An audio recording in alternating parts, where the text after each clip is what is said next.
Yes, we're going to see the Bonnyrigg. Oh, that legend, Owen Coyle. Slaney could be an all-timer of the day. He started amazing. 10 sugars already. Actually, see, I've got to say something. See on them, there's no even a third of a teaspoon in that. So, anyway, but not 10, but exactly. You're over-exaggerating as always. You're not getting that. Over-exaggerating as always. Well, a wee fat guy for Stirling told me that you take a full suitcase of tea bags and biscuits over India. Oh, correct, 25 kg. Aye. Well, to be fair, we're allowed, actually, when we go, we're allowed 40 kilo. And obviously, I have got an acquired taste in terms of what I eat. So, for example, I can't even take pepper. It's too hot for my mouth. So everything I eat is plain. So we do take, I've got to say, myself, Sandy, even like Greg, the boys, Connor, Shields that's played with us, we do take our own supplies to try. And then there's an international break, we might get back for a few days and then just restock. Square sausage. Make sure, square sausage in the suitcase. In the suitcase. See, to be honest, I would take square sausage anywhere. You can't take it earlier because obviously meats you can't take. Right. So it's just like, you know, your kind of snacky stuff. What's your biscuits of choice that you take over? Do you know what I do love? I've mentioned snacky stuff, but I love the wee, the wee snacks you get. The wee chocolate wee snacks bars. I love them. I love most things. Obviously, you know, I love my Iron Brew. Yeah. I'll sneak a wee case of Iron Brew in there. So just stuff it, you know, just tide you over from time to time. So he does the same with condoms and gum shields. Aye, I'll stick a face mask in there as well while you wear it. Well, it's only because I love you. Anyway, you could have rolled that camera for half an hour before we even started. Oh, amazing. What a guy. We were saying earlier, a vlog in India would be incredible. Listen, I've told you before, you're more than welcome. Love to do it. Come stay with us, spend a week. We're always looking for good young coaches as well. I know you've got a wee... Well, there's no point in him going over in. No? No, I'm kidding on, he's brilliant. And just while on it, before I forget, you know, obviously, opinion, I love you to bits, but my boy's gunning for you, Owen. Do you know he said, if you say one more time, you hardly touched the ball, we played tennis. So if anybody watches that game, I feel you did carry him a wee bit, didn't you? No, I think what happens is when you've got a finisher who's going to finish, but you need the setup, man. He did fuck off. What did you think of Slane's performance that day? Unprepared. It was a schooling. No, because I seen you when, obviously I know you had bad injuries, but I seen you when you were a kid and I thought to myself, what a player. No, you weren't going to be, no doubt about that. You never seen him. You never seen him. As God's my judge, I seen him when I was a kid. Did you? Oh, you I seen Jack Wiltshire when he was 14 and 15. Wow. So, It was better than your Jack. Right, so anyway, finish your tablet. So, but the point is, you weren't at your best that day. Because I do believe it's if he'd better service, might have got a few more finishes. Thanks, Coyle. Aye, no, Do you play that here? Do you get all your team playing that in India? No, so the head tennis, as you know, sometimes we boys would do that. You do that in a recovery day or different things. So there might be times that you would do that. But we genuinely growing up, obviously I'm a different generation, but we used to be in first thing in the morning playing that as players. And then even, I remember doing it at Bolton, I told you the story. We were first in last away, myself, John McGinley, Andy Walker, really, really good boys, really good players.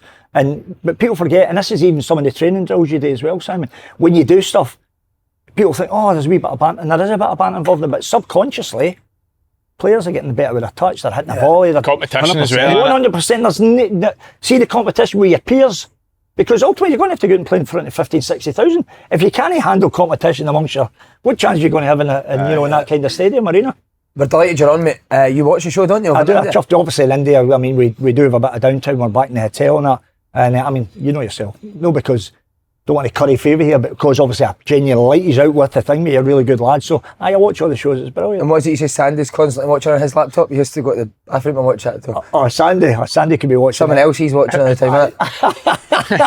Sandy could be watching lots of things. It's keeping him awake. It's keeping him awake, the challenge. Sorry, so just on your boy, I seen him, he done was it a FaceTime type with Mourinho? Aye, so Owen's finishing his pro licence. Aye, so he's 28, he gets his pro licence at the next Scotland game in June. And then by November, he'll have his Masters in Sporting Directors as well. So he's done that at with the UCFB at the Etihad campus for the last 2 years. So amazing. Having a qualification. He's switched on, and in between he's been doing his boxing training. Oh, is he? Just to let you know. I'd love him at Is he in Glasgow now? No, he's doing it on. So on that as well. He's just, but there's one for you, and I'll speak to him to organise it. So Owen's just been appointed. He's obviously worked there for the last 2 years, but he's at Nottingham Forest, Owen. So he's just been appointed the loans manager. So if you want to, what a job that is, mate. The loans aye. manager. well, he's got a brilliant eye for players. I couldn't I mean, continue. eventually, I think he'll do the coaching because he loves coaching, and he's an. I mean, he done the coaching at Queen's Park with me and Yeah. Sandy. He's an not because he's mine. He is an outstanding coach. He's way ahead of. But I think when I was that age, he's miles ahead. Talking to sons, Andy's due soon. Any Any advice? day now, mate. Aye, any day now, aye. So I've got my phone on loud, so if you hear a beep, then That'd be keep Brilliant. Go and tell her to try and push that out so that we can Go get viral, an aye. exclusive I know, one. That'd be viral, mate. Actually, Andy's wife's family I know because his Well, mother-in-law grew up in the Gorbals. And Did you? aye, Did you ever get off her? and sister, I love you, love you. and sister Irene. I went to school with Irene at the same time, and Irene's husband George, a really good parliament, a really good family. I didn't realise well done, it. it was Kerry. My missus said to me the other day, she says, "I'm sure Andy's wife's Anne's daughter." Oh, Gorbals stick together. There we go. That's one thing I do know. 100%. Well, we've got a pet peeve. Andy Halliday wearing football boots and Greggs. Okay, Paul Latimer. That's true. That's actually true. But he said you had jeans and a jumper on it. No, that's not true. Well, Whoa, that's because we See, to be fair, you're not the first. If you don't mind me, Yeah, of course, coming you away can say from whatever you your like. story, you're not the first person to wear boots and Greggs. I might have told you the story before, Samuel. So we'd get promoted with Burnley to the Premier League, and I always used to take the boys to America for 10 days, and then we'd come back. We'd come to Scotland for the weekend. We'd always played St Johnstone. Sometimes played Falk. I'd play one of the teams, and I'd always played my old team St Johnstone every weekend. So anyway, we were up and we're training at Glasgow Green. So I said Burnley training at Glasgow Green, and my niece was the manageress of Greggs in the Gorbals. Right. So, and we stayed at the Westerwood, so we were a wee bit away. So I'd messaged Tracy in the morning. I said, "Tracy, you could organise some sandwiches, tuna, do a lot of the healthy stuff boys like." And she went, "I'll do that." She says, "But in one condition." She says, "What? You've got to bring 3 or 4 of the boys into the Gorbals to pick them up at the shop." So I said, no problem. So we finished training, I went on the bus, and Chris is there, Joey Johnson, boys like that, Clark Carlisle, Stevie Colwell, Chris Eagles, all these boys.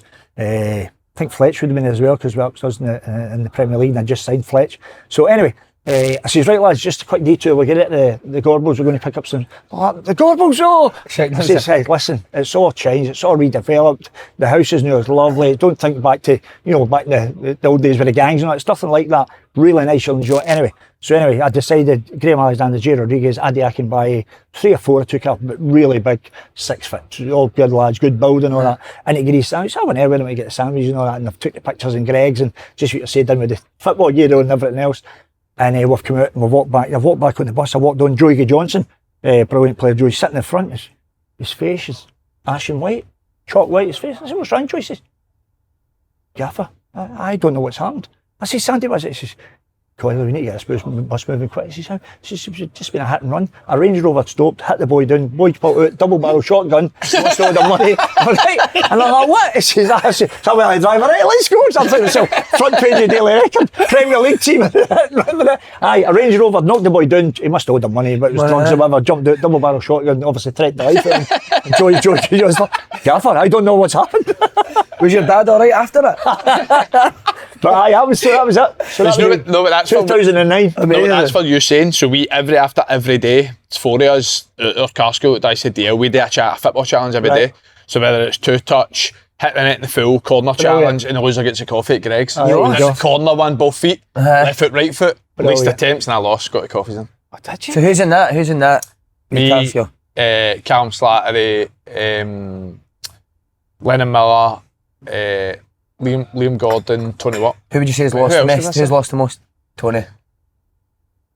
I think it would be Tony. See when you come out for Park, the stadium, when you cross that wee junction, there used to be a wee like roll place. And is that still there? Yeah. Upper crust. Right, so I don't know if it was up at the time, but that's the one myself, Tommy Coyne, we used to stop and get, because it was at that time you didn't get your lunch after training and that.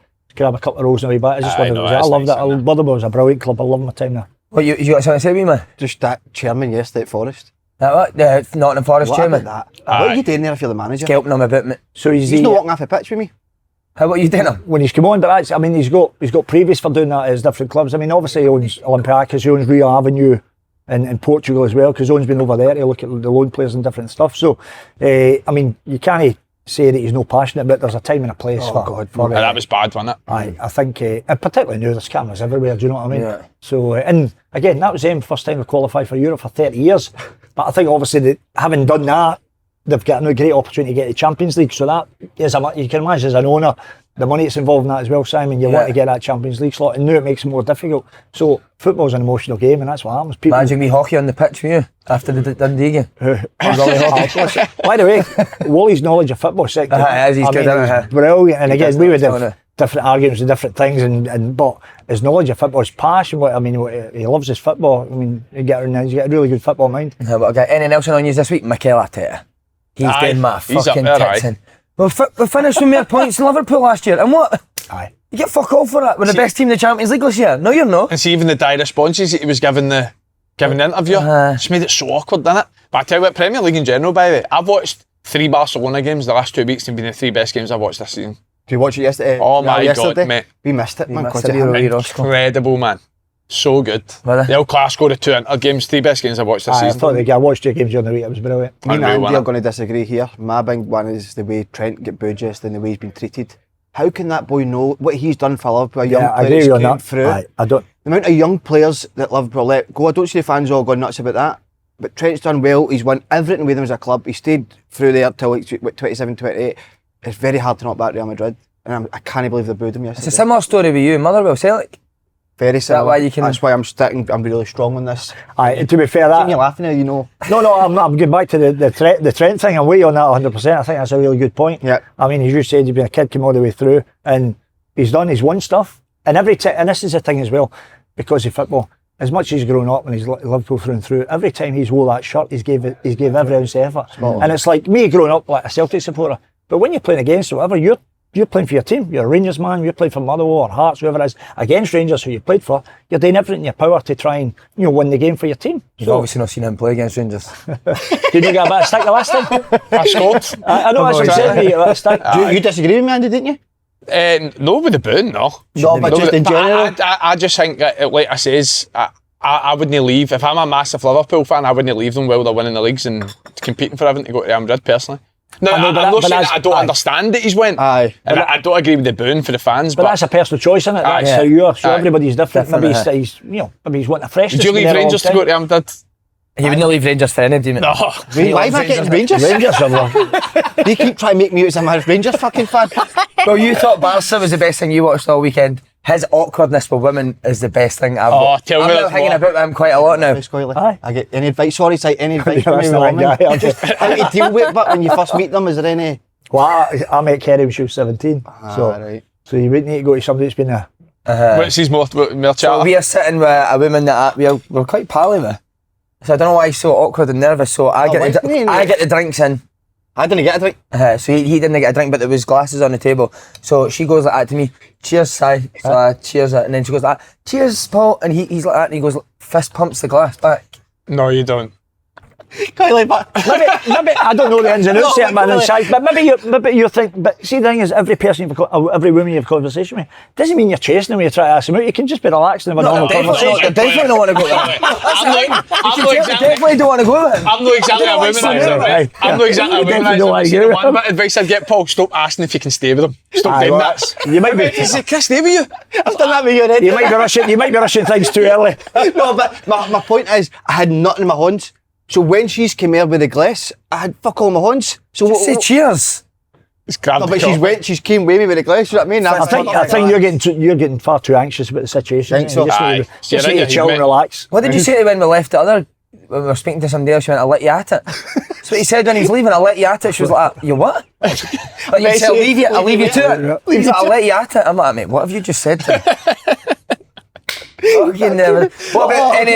In saying that, there'll be something like that. So keep going, Paul. It doesn't seem like it so far. What are you going to say? Anything in life that annoys you, pet peeves we call them. Any in football and any outside of life that really annoys you?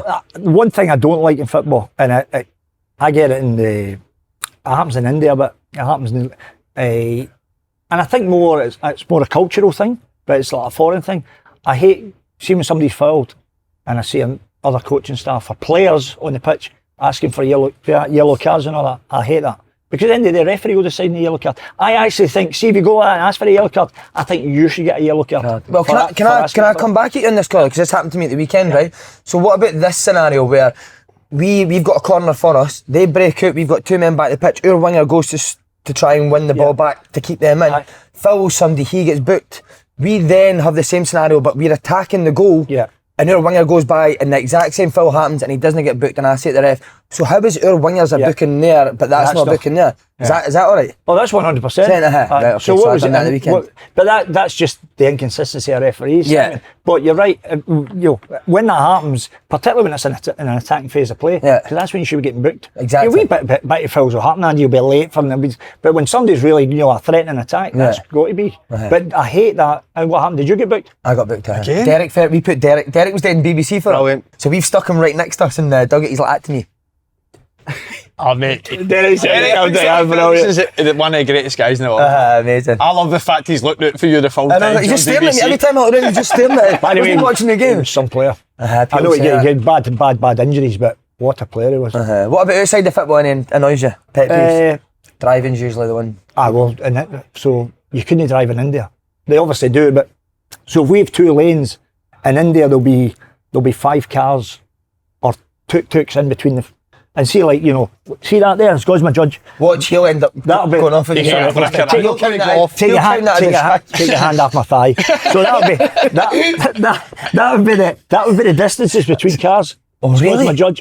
So if you think you have road rage over here, you go, oh my God, you need some patience to drive in India. Oh, that was a classic, man. So we were in Guwahati, which is up in the northeast that borders up towards China and those borders, and it's more rural, right? So we're up for a tournament, and we were driving, we're going to the training ground, and it was about half an hour away, and there was a set of lights, and we've stopped it. It's God's my judge, we've stopped at a set of lights.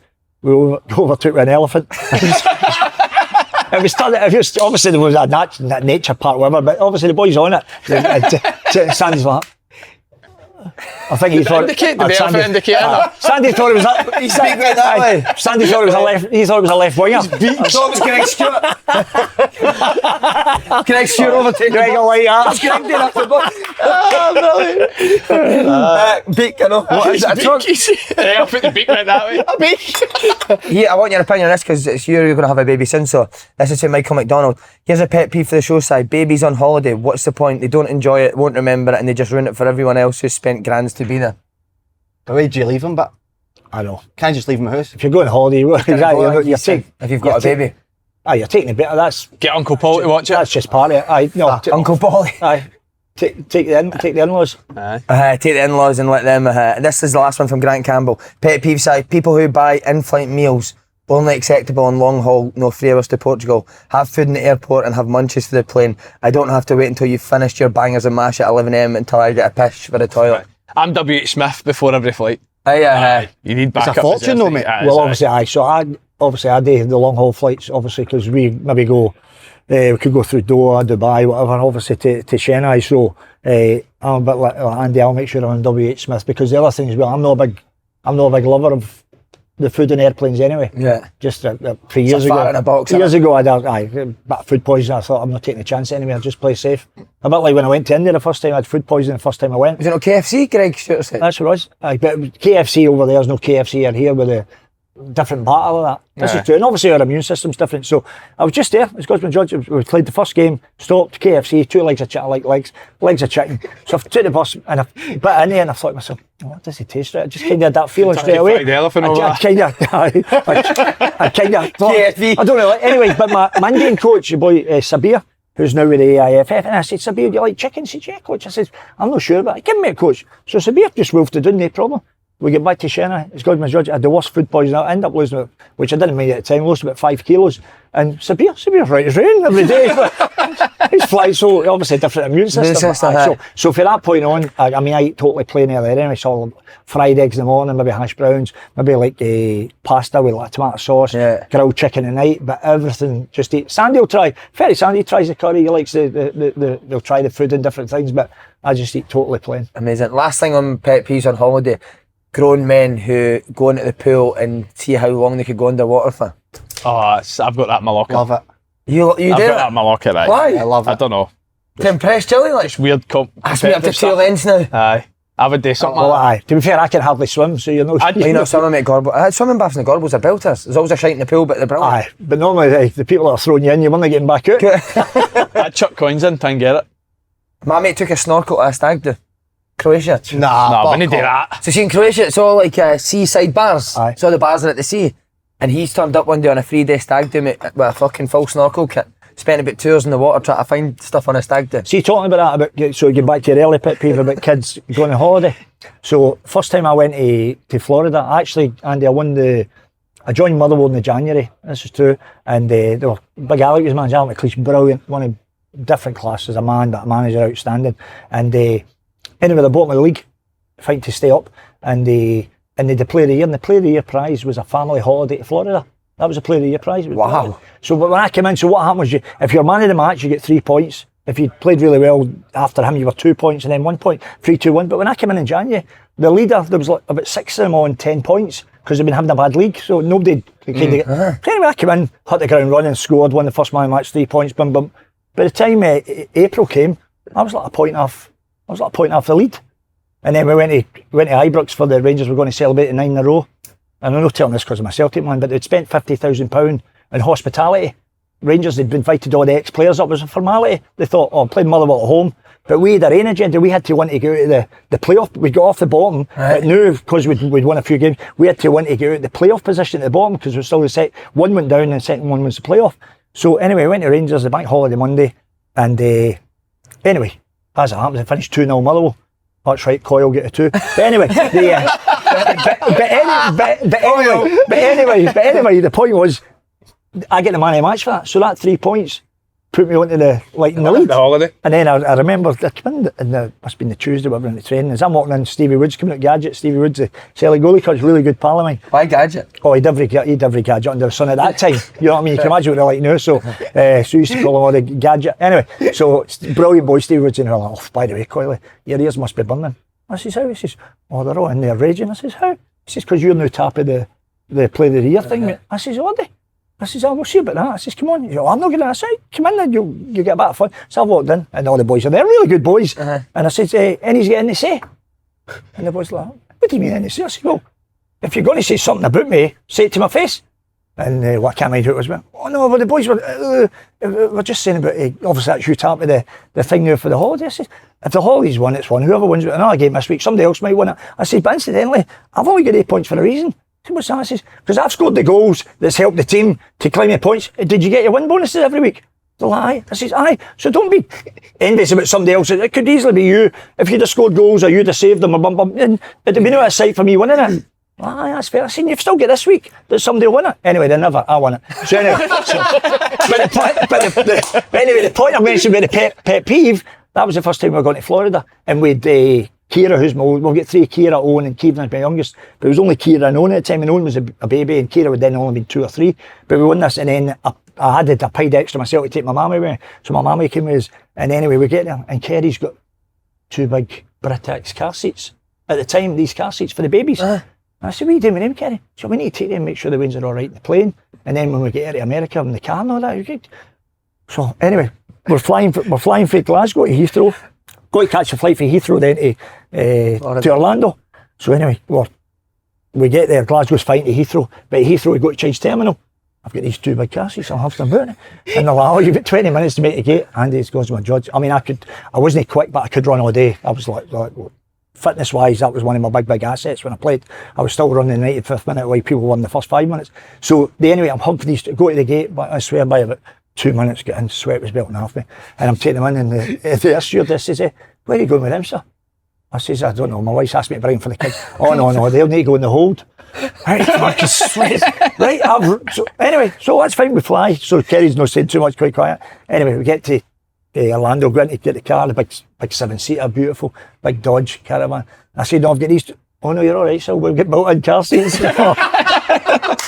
Honestly, Kerry just wants to relax, just honestly, so I do understand the guy's point. You've got a story for every brilliant, man. I know, that's what happens when you get to 60 or nearly 60 years of age. You've experienced most things. What a guy. Should be the best ever, wasn't it? Oh, he's a genius, isn't he? Genius. We're in the Clubhouse, Paul. Oh, brilliant. And I'll tell you what, Tuesday, Friday Championship playoffs, no better place to come here and watch them. Who do you fancy there? Livy. Do you? Well, I fancy Livy, but Faddy had me in toast on Thursday, didn't he? Because Thistle have got the better Livy in the head-to-head Well, they game. beat them the last game there when Livy still had a chance of winning the league. I've got to say on that, you mentioned the club, this is beautiful in here, isn't it? Yeah, I used to come in here quite a lot, obviously, when I lived in Glasgow, not in here, but in Princess Square, but I'll be coming back in here, it's lovely. He's brilliant, We'll get a bit of food after it as well, mate. Aye, and hopefully we'll get another cup of tea shortly if somebody's listening. I could go some tablet, I know. But there'll also be sure Aberdeen v Celtic on Wednesday night and Celtic v St Mirren on Saturday at 12:30 for Trophy Day. You'll not be early about Rangers game. Obviously. So I'm going to your game, mate. I'm going. Oh, you're coming through to Bonnyrigg. Great first result, eh? How was the game? We scored early, Coyle, 90 seconds in for a corner. So I seen how the scoring went, I was following it for you. And then we weren't great after that, to be honest, mate. Right. And then they scored, so we got in at half time and Did they upset you? Upset your rhythm a wee bit? they did. Their setup was really good. Aye, aye. Started a low block. I mean, they finished the season really strong. Yeah. They won their last 3, you're right. Aye. But then we changed a couple of things at half time and we're really good second half. So Brilliant. scored 2, go there with 2 goals. You'd have taken that at the start of the game. Do you know what I love as well, Paul? He told us last week, Coyle, that he does set pieces on a score for a corner, 2 minutes in. Worked on it as well. But Well, to be Well, fair, isn't it going to, I know, isn't but I know, but see the fact you've worked on it, I love that. You know, when you've done something. I know, but everyone says that, doesn't it? No, Anyone but that's goes genuinely. and worked on that. No, I know, but I'm talking about when you've genuinely worked on it. Yeah. You know what I mean? It's something that's a wee bit different, and particularly for players, because then they've watched these, they've seen all the stuff you've done, so it brings something fresh. Good idea. Some atmosphere, mate, wasn't it? Oh, it was a great It will be. He brought it real Bonnyrigg shocked fans out, were wasn't honest, he? wasn't Aye. they? He got it again. Got it again, wanker. He always gets spotted at our games and the fans will start Slaney's singing a about him. wanker. Where were you standing? Just me, Faddy, Dale, Lyle went. We lost at the end, but I went out to see Derek Ferguson at half time. As I walked there, all calling us a wanker. Do you know, think it's like a kind of backhanded compliment, though?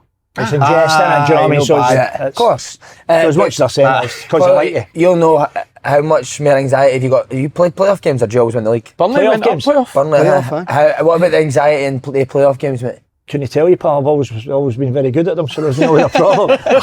No, I think that During the game, if there's a way, I mean, I've been really lucky, both as a player and a manager, both north and south of the border. Like I've won them both as a player, won them both as a manager. Wow. But if there is a way to get promoted, it's through the playoffs. The problem is, there's a lot of danger involved. There's only one team's going to make it.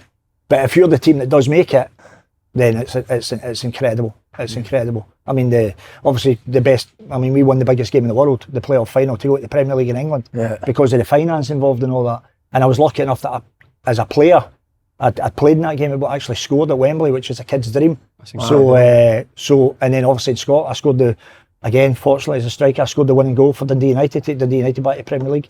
Then the playoffs, we and obviously then we Queen's Park. When I came into Queen's Park towards the end of that season, Queen's Park, there was still 6 games to go, and they weren't guaranteed they were getting in the playoffs. But what happened is it coincided that Falkirk were on a really poor run, and then we came in and we won our first 2 games, and then the third game we drew with Cove at Firhill. They scored in the 94th minute.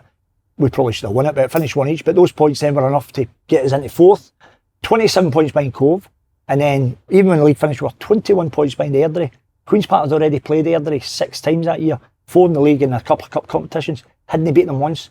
We obviously had to beat them firmly first with Yogi. Yogi was the manager. I remember sitting in the second leg and the dug at me and Yogi before the game, and I said to him, I said, well, the good thing is, as much as one is going to lose, you know it's a good guy that's going to play in the next game. He's like, so anyways, it happens, we happened to win. Simon scored, Simon Murray. So we beat them, and then we came to play Airdrie. No beat them in 6 games. But I told him, I said, we won these playoffs. I said, because at the end of the day, that league's finished, it's now a fresh thing, mate. And to be fair, the boys were brilliant, beat Airdrie over 2 legs, and that was Queen's Park in the Championship. See your Burnley team that get promoted, was that the new Wembley?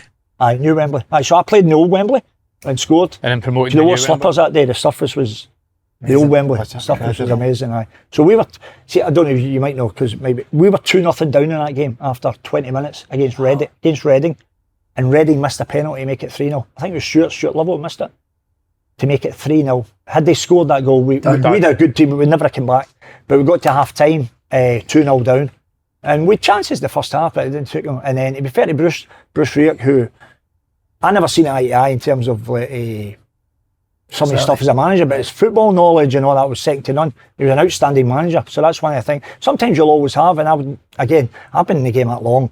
People, something happens, somebody says something. I don't live my life like whatever happens, happens. But Bruce Ruyck, as times I thought he was a bit harsh on me or unjust on me, but in terms of he knew I was a team player and I'd do it for my team. So anytime he played, and his football knowledge was second to none. So he changed at half time. He took Neil McDonald off, and he went with midfield to Jason, good players, man. Jason McIntyre and Alan Thompson was the middle two. John McGinley put wide on the right as the right winger. He put me wide on the left as the left winger. And Mixu part of line and because me and Mixu played through the middle first half, John. And then with the big Dutch boy, Fabian de Freitas, we'd bought him for $500,000, but 6'3", could run like the wind, great technical ability, but he'd kind of been coming off the bench. Anyway, put him, so it was like 4-2-4, but no even that, because McIntyre and Tomo were both attacking. Anyway, we battered them second half, couldn't score, and then I managed to get my head on one in 78th minute, 2-1, 2 each. We went 4-2 up, and then Jimmy Quinn, who was their player manager, scored 4-3, we won. But they were 2 up with 12 minutes to go? 12 minutes to go, and we beat them. Well, we went 4-2 up, they scored the last kick of the ball to make it 4-3. Thanks, you've just given me the fucking fear, because we're 2 up in this tag. No, but I know, but that's what happens in football. That's why. Not done it exactly. The first goal, I mean, even if the first goal goes against you, just keep your nerve. You know you've got a good team, you believe. You've not came this far all season to go a goal behind and panic. It's just that staying, keeping that composure and do what you've done all year. You say it's the most nervous you've ever been, Dan? Oh, the most nervous I've ever been in football. What, at the weekend there? At the weekend, but this happens to us. We're more nervous as coaches than you ever were as a player. 100%. Because when you're a player, you can control it, Andy. You're on the pitch, and even when you were Slaney, you could control it. When you what, the 13 times he was on the pitch? before your injuries, pal. That happens in football. Just quickly, did you ever try and sign Andy? Has that ever been? No, but I'd seen him playing. I think Andy would have been. You were at Bradford when it was 2014, I think, 2013, 14. 13, I think it was. I think I was just. I think I might have been Wigan at that time. I think you were. So anyway, kind of bypassed, but I always thought. I mean, no, because he's sitting there. I said that to him. I always thought he was going to have a really good career, which he's had. And still got a few years to go yet. Keeps looking after himself. Love to go out there. How old are you now? 32. 33. 33. Looking good for 30. Played till he was 40. I mean, the thing is nowadays, there's no reason why players shouldn't be playing. To that age, if you look after yourself with all the sports science, or the, you know what I mean? So there's no reason why you shouldn't play that as long as you look after yourself. You should go to India, Andy. You should go to India, That's what we'll call him. That's what they'll call him. If he goes, they'll call him Andy. Andy, you should go to India for your last move, mate. Seems amazing. What, you know what I'm on here? He's trying to move me out of Motherwell already. He's trying to get his wee mate Ross McCormick, and that's what it is. No, but can I just say something? I know he was on all the time, and I know he's a bit of banter now. Well, what a player he was. Incredible. Puts himself in. Actually, remember about, so obviously Sandy's my assistant, but you know Sandy's a big Rangers man. Right. So when we were in India, so him and Greg, so that's when over there COVID was on, and so they used to, because of the time difference, the Rangers games were like 3 a.m, so they formed the Goa Rangers Supporters Club. So they'd be up 3 a.m. up in the room watching all the Rangers games and that coming in. Together? Aye. It's interesting you saying that, I've noticed that he's done everything to get me off the podcast. Hasn't he? Said to me yesterday, he was talking about Wayne yesterday, and I was like, aye, Joe soon. He's like, you'll not be able to do a podcast tomorrow. What? I was next to him. What's the beef here? No. Engo's hanging out. Engo's hanging. This is the closest us three have been, I think, ever since Owen Coyle. Yes. Me, Andy, what a player, Ross, what a player he was. He terrorised us one day when he was playing at Cardiff. But I remember, came back to obviously when I mentioned about Sandy being a Rangers supporter, he scored one of the, when Rangers were on that great European run, did he score in Sporting Lisbon or something? Porto. So we're doing it at Burnley, and I was renting a farmhouse at the time. So Sandy came round, and Sandy's boy Scott, who plays at Arbroath, was nominated for player, a very good player, Scott. So they were only, so it had been 2007, was it? So he might have been only 10 or 11. Anyway, so we're all and Rangers were playing, it was that night they were playing Porto away, and I think Bagatli was Cleach was the manager. So anyway, so I'm sitting here, Sandy's sitting there, and Owen's down below, and Scott's just sitting below me. Anyway, they're playing Porto and Rangers, and he scores a brilliant goal, and the Rangers fans go mental and start singing hello, hello, and everything else. So that's it, which is fine, it's come through in the telly. And Scott and Sandy are the big Rangers man. Next minute, I can hear like a bit of mumbling. And fucking young Scott's fucking singing the song. I was just going to slap them across the head. I says, hold on a fucking minute. I says, I don't mind inviting you in the house and support Rangers. I says, don't fucking sing the songs in front of me. I just didn't think it. Oh, amazing. Right, we're an hour in, we've no spoken about one bit of football. I'm going to be here for again. So he's in India, how's it going? Try and pronounce that, please. Shanine.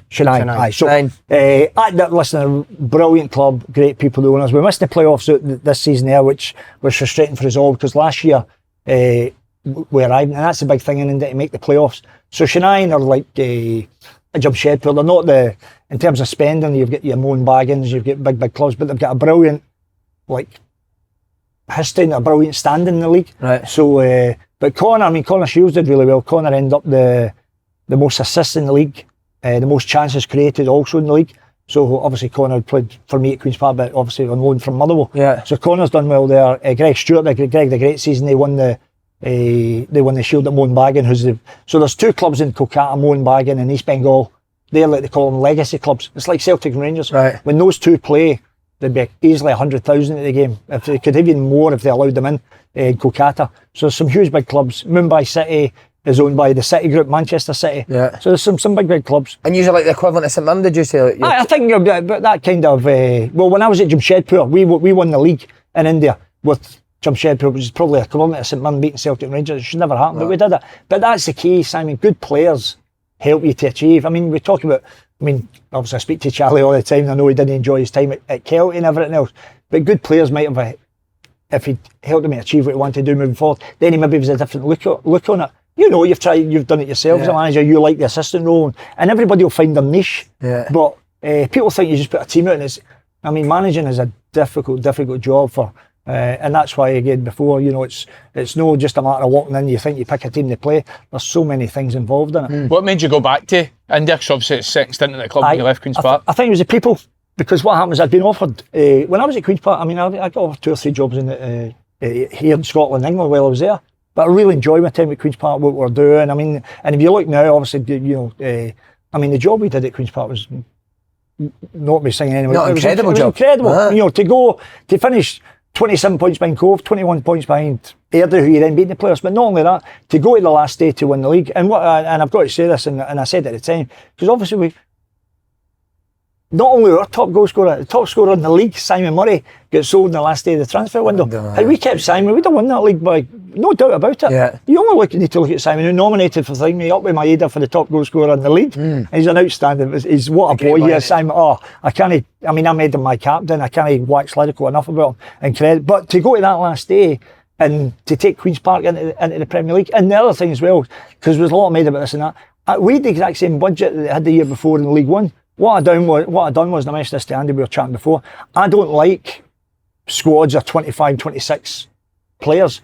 I like that you've got your 20, your 3 goalkeepers, and you've got some really good young boys that supplement that. Because even taking a training session for 26, 28 players, it's too much, Simon. Yeah. So what I done at Queen's Park, I lessened the amount of players and looked to get better quality. But we weren't, but the same budget that we had in League One. And that's what, competing with Dundee, Luke McCall, Lyle Cameron. I seen Lyle Cameron the year you were at Peterhead. Yeah. You were brilliant against us. That was just the build up to the playoffs. We just made it. Remember, we played you at Peterhead. We also played Montrose. Were we good? Did we beat us now? No, you beat us 2-1, was it?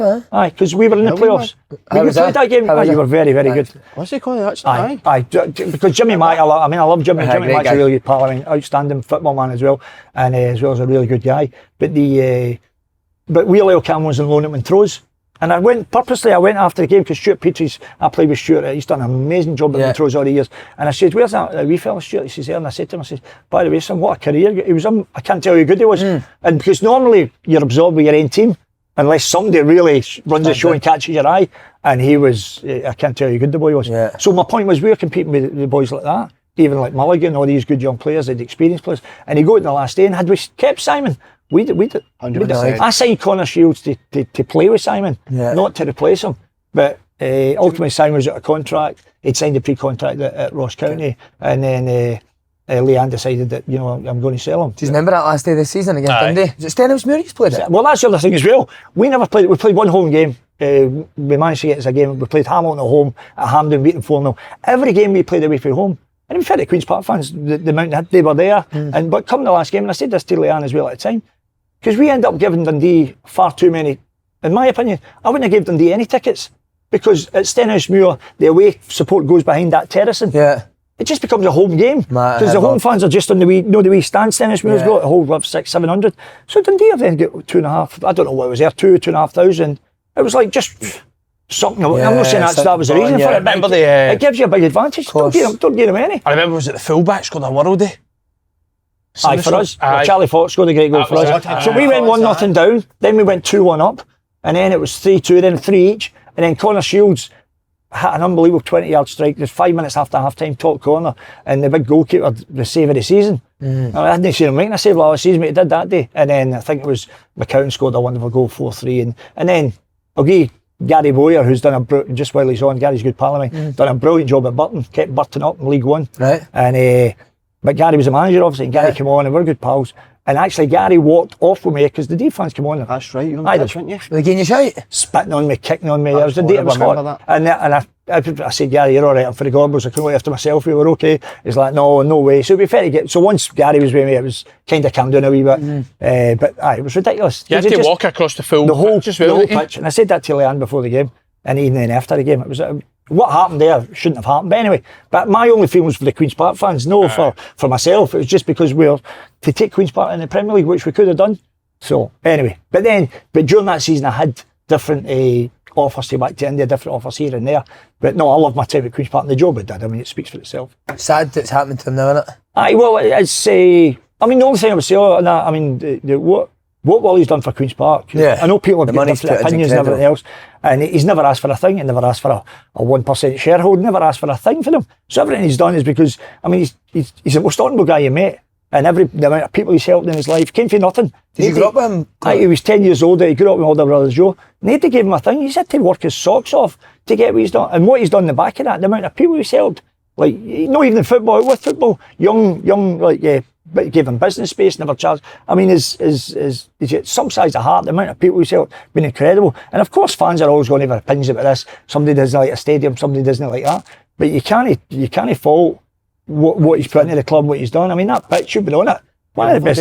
That's the best surface in Scotland. See what he's done with that Lesser Hampden, it's amazing. That is unreal. But obviously fans want, and then fans will have their opinions and different things. But so, I mean, had Queen's Park, and maybe some of them think, well, okay, they were quite happy to go to the Lowland League or whatever it is. But then if that was the case, then why are you moaning about results? You know what I mean? Or he's not winning, or that's not winning. I mean, Callum, to be fair, Callum Davison came in last year, because obviously Marin brought Robin Veltman, and Robin Veltman's a very, very good coach. He's actually now, I think he's coach at Herenveen, or he's working in Holland now, really, really good coach. But what happened was, there was probably too many, not like say too many, but the thing that Marin wanted to try and do at that point with them, it never worked. Callum came in, kept them up by a point, but then this year at Hamilton not been points to Queen's Park been in the playoffs, and that's fraught with danger. You know, when you're the team that's trying to stay in the league, not the team trying to get up the league. So why'd you leave then? Sorry. That's what I was going to ask. There was I obviously, there was my idea was I had a way of running things the way I like to run things. Obviously, Leanne was the chief executive. Marin who'd come in, and Marin worked with the youth, and he had some really good ideas, man. I liked him, man. But for a club to be successful, everybody needs to be on the same page and doing their own things. And what I don't like at first team level is anybody trying to overstep into my lane. Stay in your own lane. I'll support you where I can. I'll never say anything about what you're doing. But if you're going to try and kind of interfere with what I'm going to do, that's not going to. So that and with the respect I've got with Willie as well, then it was never kind of going to. That would have to be like that together. And there was not that it wasn't a case of disliking anybody. It was just it wasn't going to work moving forward because how I like to do things with the first. And what did they want you? They want you to change the style of play? No. Nobody's telling me how to play. You want to play. I mean, all my teams are attacking minded anyway. I mean, nobody's more pleasing on the eye than my teams when they go attacking. No, it was just that there was different little things that had happened. No, and don't say that point, but in the build up to it, I mentioned about. I mean, I'd have loved to have kept Simon. There was other wee things here and there. So it was just. There was too many wee things that were adding up to bigger things, if truth be told. But anyway, that's football. That's what it is. But it was a brilliant time, brilliant club. Would you like to come back to Britain at some point? I've had offers, Andy. And what I want to do, and in fairness, you want to, because a couple of times I've took jobs because of the people I knew and liked, but you're kind of firefighting. Like the old guy Red Adair, they used to always call him to put the fires out. No, that's what happened. Right, send for Red Adair, he'll sort of right. So what you want, and you'll have this as well as in your careers, you want a level playing field where you think, oh, I've got a chance of doing something for success. What is success in Scotland? That's always the challenge, because Celtic and Rangers win most things, don't they? Yeah. I mean, and then you might win a cup here, get into Europe. Hopefully have an extended run in Europe. So, but again, if it was the right thing, I thought, there's a fair chance of winning there. It's good people, and that's the key as well. I'd say this to young coaches, because if a young coach takes a job and it doesn't go well, very rarely they're not getting another chance at it. Aye, so that's why it's really. When I spoke to the, I think it was A-license a couple of years ago, I said that it's really important that you take that first job. Just don't take it because it's there. Make sure it's the right fit for you. You think they're good people that are going to help you and support you, because that's when you need, when you're having a difficult. You don't need support when things are going well. You need support when you've had a punch in the nose, or that's when you need people to come and say, by the way, we believe in you, we trust in you. I mean, you go back to the Hearts thing. I mean, had Hearts, I think obviously now it looks as if Dale would, which would be a brilliant appointment if they get Dale, but Stephen A. Smith, I thought he did really well the year before. Obviously they have a really bad start, but so did Hibs. But Hibs showed faith with David Gray, and I've got no doubts that Stephen A. Smith could have turned that round with Hearts as well. And David Gray probably got, and this is the thing about football, he probably get more goodwill for Hibs because of what he'd done there as a player, although Naismith is. So it's just that wee bit. Sometimes don't panic. If you appointed him for the reason, it's the same reasons you should stick with him. And give him the time. Did you see Big Charlie going into management? Aye, I did. I think Charlie had a really good fit, and I think I said to him, because I spoke to him, I said, I know your knee-jerk reaction thing, just calm down a wee bit, maybe come back to it, reflect on it, and then maybe you want to do it again. If no, you'll find a niche that you want to do, just that you've done, mind your manager, and then you think, oh, I like the assistant role or whatever. It might become like a couple of years, think, oh, I want to be my own man. You know what I mean? That can change, Simon, as you go. So I said that to Charlie, just reflect on it. But great football, I mean, a great lad as we know, but brilliant football brain. And that'll come again, you know, I'm sure when he sits down, if he wants to try it. And he is, I mean, he's likeable, he's approachable, and I think he's got many, many qualities. Yeah, would you go for India coach? Would you do Sandy Stewart in a minute? I'd love to go earlier. I wouldn't do Sandy Stewart in a minute. I'd love to go earlier and learn for yourself. If you're coming, listen, you're more than welcome to come here, spend a couple of weeks. When are you getting back here? Well, we're back over probably end of July for the pre-season. That's some break, isn't it? I know, mate, amazing. Well, it isn't it? It used to be longer because the... That's right, it was only 6 month seasons, wasn't it? Aye, well, COVID was obviously because we had to congest everything into there. But we started, there was a cup started, there's a Durand Cup that started July, I think it's a wee bit later this year. So that would be back to the beginning of July last year. So, but in the way it is, you know, it looks like as if it's 3 months off, like 9 months then, 3 months before you get back. But you're welcome to come in anytime, get the gear on, come and take a What gear you want to put on? Come and take, well, I was hoping it's football stuff there, right? Cummings did they just win the league? Aye, so Jason Cummings and Greg played in the same team at Mulgrew. Big boy Tom Aldred. So he went to Australia, he played in that team as well. Cummings is flying. But they're the big hitters, they spend a fortune. They'll be making a fortune, they two wee bastards. Yeah, I'm so happy for Cummings after the hydro stuff he left. And then he's a good player, he's a great finisher. He's a very, very so composed. He's got that wee bit about him. Have you heard what he done at Chipper with Martindale when we were at the St Mirren Newcastle game? I think he told me last week. What was that again? I've not done anything. What happened? So he's been in Chipper's my good pal. So he's been in at Livy with Martindale. He's desperate to get a coaching job in there. I know, I heard you, I watched that show. So Davey's obviously got Neil, is it Neil? Aye, Neil Hastings. Neil and Chipper. I know you're going to finish your story, but before I forget. What? No, it's the same story. It's the same story. What about him trying to do the wee drill with the heaters? How good was that, Coyle? No, he was terrible. He scored 2 or 3 by you. No, but they didn't fill up the man's squad. Oh, so it's the boys' fault. Right, sorry, he was a coaching job at Livingston, right? Right. So we go to St Mirren Newcastle reserve game. Dermot asked us to go up much. So Chipper sits next to Dougie Emery, who's just lost his assistant manager. This wee snake, mate, a mile away, zooms in on Chipper and Dougie Emery speaking. Says, I've just heard Chipper saying to Dougie that he'll take the assistant's job at Morton. Because Andy's just left, didn't he? That's right. I couldn't believe it. So he's tried to Chipper in to get the job at Livy. Andy's one of the best guys in football. Andy Mills is a good football man. Worked with Gus obviously for many years, but then he helped Dougie. And the thing is, see the job they've done at Morton? Unbelievable, incredible. I don't know what's happened there, why Andy's... No, Dougie's on the pro licence with Owen, with my lad. So Owen says he's done really well. Oh, Shy, am I right in saying that a pal of the show's messaged you about the Owen Coyle today, about the guests we've got today? And by the way, you're now best mate, mate. Collie, he's getting us in the West End baths and all sorts. Aye, no, that's Collie's the king of the West End. See, when he smokes, right, he's fascinating. I just stand and watch it. Aye. He smokes a couple of puffs and then he'll put it out with his thumb. And then he'll sit with his fag and then he'll relight it again. He'll stub it? He's got loads of wee quirks. He shouldn't have been a footballer, he should have been a rock and roll star. That's what he probably wanted to be. He's like an actor, isn't he? Aye, he should have been. Aye, I like that. actor, Aye, I like that. So I says to him, anything for his Coyle, mate, you know, ask him what he said to Dunn and Mark Roberts on way to training when they RE goal scoring. So we had, so that year we were signing month-to-month contracts because Airdrie went into liquidation. Collie came in, big chizzy chipper. So we're all there. We had a brilliant, I can't tell you, band. It was an amazing group. And me and Mark Roberts were the strikers, and Dunny was like always on the bench. So we only had three. That's all we had. We only like 16, 17 players. We used to train at Firhill Complex.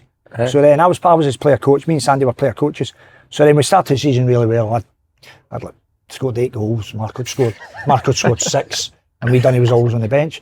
So it sounds terrible. Dunny, forgive me, pal, I'll take it up. So I used to go like that monthly. Right, strikers meeting. After training. Strikers meeting. Marco, Dunny's like jogging there. So I grab the trees and we're in a huddle. He says, right boys, this team relying on us. We're the guys that score the goals. Big Kevin James Sandy, big Alan McManus at the back. Hey boys, we score the goals. We win this league. We're flying. We're unbeaten up to this point. Right, and we're the strikers. We're the ones that win it. So between us we get 14 goals between us. I've got 8. Mark, how many you got? 6. Dunny. Right, doesn't matter. Right, just so that would go, and so then it became 12 and 8, and Dunny eventually scored. He scored a wonder goal, about 30 yard ball. Which was a good striking the ball. Dunny, great wee striking the ball. But obviously it was hard for him again because me and Marco were playing really well at the time. And so eventually he got the one that made it better. But aye. And then he said, strikers meeting. What he used to do when driving me back from Tannadice on a Friday at garage. So Collie, obviously when Collie became the Dundee United manager, and I'll give him his due for this because that wasn't the first time I asked him. So when we were at Falkirk, me and Yogi were that was the following season from Airdrie, we went to Falkirk. Falkirk nearly got relegated the year before, but he could suit some really good young players, Mark Kerr, Lee Miller, boys like that. So Collie signed obviously myself, Yogi came in and he signed half for the Airdrie team, Alan Ferguson the goalie, big Kevin James, Scott McKenzie was already there, John Henry that played with me. Brilliant story about him, I'll tell you in a minute. So we'd really Colin Samuel. So we signed really good players. You could literally walk away. And So really, signed some really good players. So he turned down. So Dundee United came in for him, and he turned it down. And to be fair to him, he'd started at Falkirk on 30 grand a year, and then the team was doing really well, and they moved him up to 50 because he was doing really well. And then they came in for him, and Dundee United offered him like 150 grand a year, and he said no. He said, I'm staying at Falkirk. So, people think he was just, So then we won, and you remember we beat Hearts 4-0 in the cup game. Craig Levine was the manager. Big Elvis played my big pal. Anyway, we beat them 4-0, and then after that game, Dundee United came back in again. But I think it went up to $250,000 a year. Wow. So it was hard to turn down, so he took it. And you'll know this is a brilliant story about him. It was not to do with me, but it's Collie.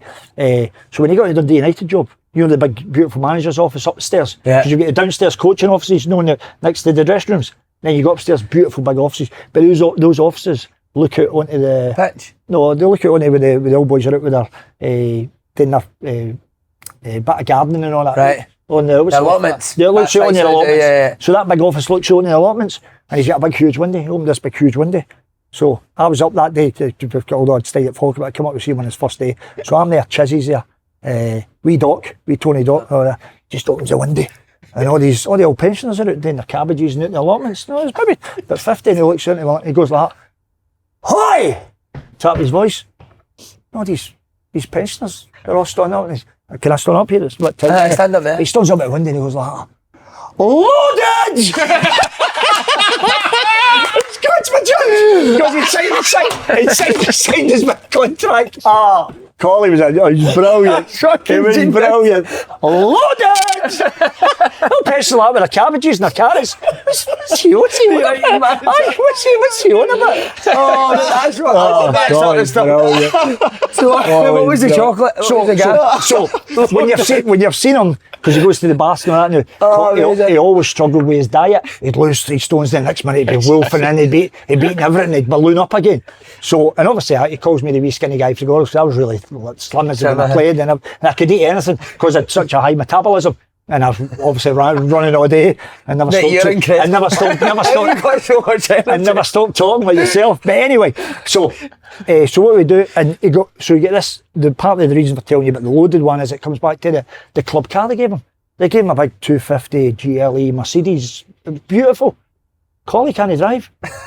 Right? He couldn't drive, so they gave him an automatic. He said, I can drive an automatic. I said, you've not got a licence yet. I'll get it. So I used to take my car for like the south side, go to the West End, jump into hers and drive him up. Right. Because he couldn't have passed his licence yet. And before we get to that bit there, we're driving up one day up towards Perth, and he's well at that. We stopped at he went like, Coyle, let me drive for a bit. It's an automatic. I says, right, okay, but you need to watch what you're doing. Aye, I'll be fine, Coyle, just let me. So anyway, that's fine. So we're driving up, going up towards Otterada. So he's put the fit down. He's about 80 or 85 mile an hour. I says, Coyle, what are you doing? You just take your time. Oh, it's automatic. It's all right, you know I can drive, Coyle. I'm like, anyway, next minute, a few hundred yards up the road, I see the speed camera. You know, the guys out with the old ones. This is back whatever year, back with the gun. I says, Collie, speed camera, slow down. He's like, what? No, he's, what? And the guys went like, fired the gun. So we've drove by him. I says, it's a fucking speed camera. I said, so then I'm looking in the mirror, and I'm looking, I says, they're coming after you, because that's what they do. I says, come here, you're going to pull you in. I said, the United manager. He's like, oh, for fuck's sake, what am I going to do? I said, there's a parking there, no, the big Pete. I said, slow down, just pull in there, and we'll need to just swap places. I'll just need to take the rap. So he's like, right, Coyle, he's panicking now, right, fuck. So he's slowing down, we're coming in. He's come down. We're not even in. Goes my judge. He jumped out the driver's seat, he's still moving. He jumped in the back. I've had to jump from here to there, jump there. And goes my judge said, I've got the steering wheel. I've steered in, I've not got the seatbelt on. I've steered in, right, and I pulled in. But this time the police are there, I pulled in, and I've managed to park up, and I'm sitting there. Right, so I'm in the driver's seat.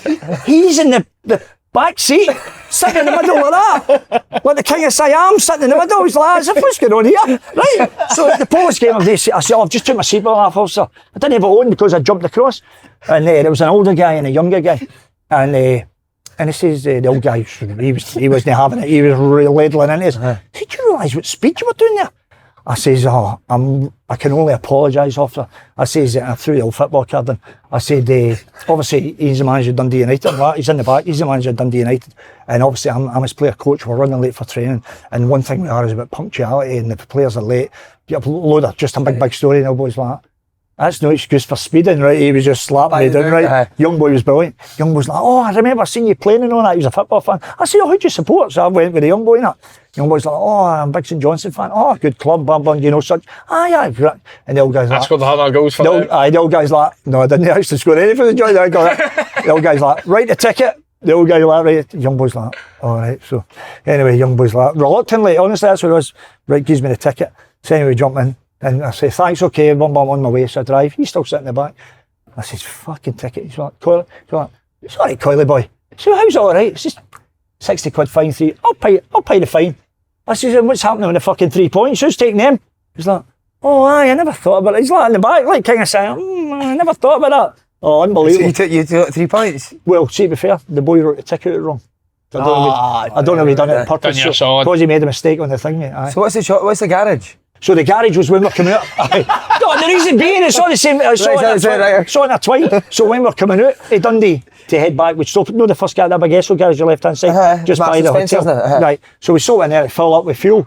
So, and obviously he was always up and doing with his diets. So I would go in and I'd get a couple of bottles of Iron Brew, 3 bars of chocolate, packets of crisps, everything, right?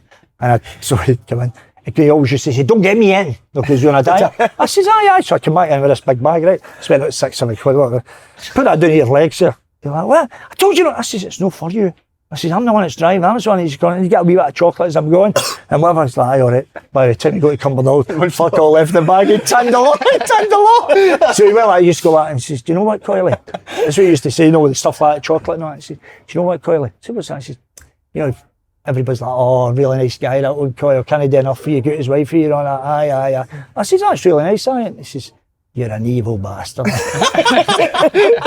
of the chocolate. Because something like this, when we used to train at Firhill Complex on a Friday, and then we'd go to Jack and Ellie's on Mary Hill Road, and it was like a big horseshoe, but it was all the way around. Collie used to sit there, and I would sit there, and then there was Sandy, Chipper, Gordon Chisholm, Kenny Brannigan used to come, Fraser Wishart, some of these old players used to come in. Just about 10 of them for like 2 hours, sitting in Jack and Ellie's the Friday after training.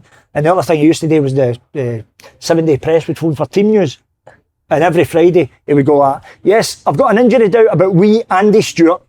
His name's Sandy, just to call him Andy. So I've got an injured hamstring, Andy Stewart. Would he be sitting there? Sitting there. And the guy didn't know who it was, so they put it in there, wee Andy Stewart with a hamstring. Right? I was just kind of banner. So we'd order what he'd ordered. Collie, because he was on this health kit, we'd order like 2 rolls and tuna, whatever, diet. So I would have the big breakfast. I could eat it.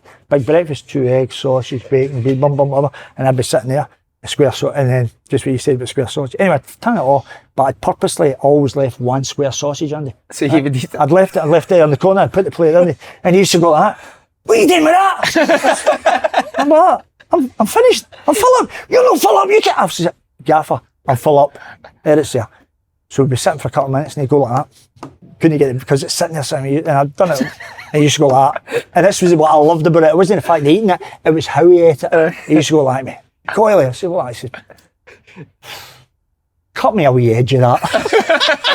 So you cut a wee bit, right? You cut me. Take a wee edge. Next minute, as God is my judge, within 5 minutes, another edge, he'd tanned a lot. Oh, so that's like, so if we were in his weight, he used to go up and do that speech with him. That's so good. Okay, right. Oh, he's some man. We're going to need to ask you about another couple of story. What was the one you said I'll tell you about a player at Falkirk? I'll tell you a great story about him. Oh, Yogi. Was it Kevin James you were saying? Kevin, that's right. So this was when I was at St Johnstone. And so big Kevin, lovely big boy, Kevin James, always first in at training. Always first in at training. But the boys used to give Kevin stick for no spending any money. He was like, tight. Wouldn't get a Dora bang and all that. You're like, I thought you No, were really, no, I thought you were kind hearted. But anyway, big Kevin was always, as I say, I was always there for 8 in the morning. Big Kevin would they were to report for 9, start training for 10. Old I used to be like that tea and toast and that. But anyway, but big Kevin always used to be there 8:45. He was always 15-20 minutes early and he needed to be. So anyway, 10 to 9, my phone goes, I'm in the office. Kevin, I said, Kevin, you all right? I thought maybe traffic, Forth Road Bridge, something come from Edinburgh. He says, Gaffer, is it okay if the boys are a wee bit late today? I said, what do you mean the boys? Because I think there's 3 or 4 of them, big Ando in his car. He's like, Gaffer, the cash line at the Tesco, you know, Tesco next to the cash line's paying out double money. I said, what, Kevin? You put your cash line in for 200 quid, it was giving you 400. Kevin's phoned all the ATM machine? Aye, the ATM was paying out double money. Kevin phoned all the boys. The whole St Johnstone team were playing up in the fucking ATM getting double money. Like Kevin's got to be judged, full squad. Did you get yourself over? What? Did you get yourself over? It was only doubling up for 200 to 400. Right, last, the Yogi story. Oh, when he's a co-manager. Aye, so Collie went to Dundee United and he said to me, right, I want you to come. I said, I'm not coming in now. I'm absolutely loving playing with Mark Kerr and Lee Miller and all these. I'm loving the season I'm having, really enjoying it. I was 37 at the time, but scoring goals. Anyway, really enjoying it. Having a brilliant season. And incidentally, I know on your show he said about, we just reversed it in.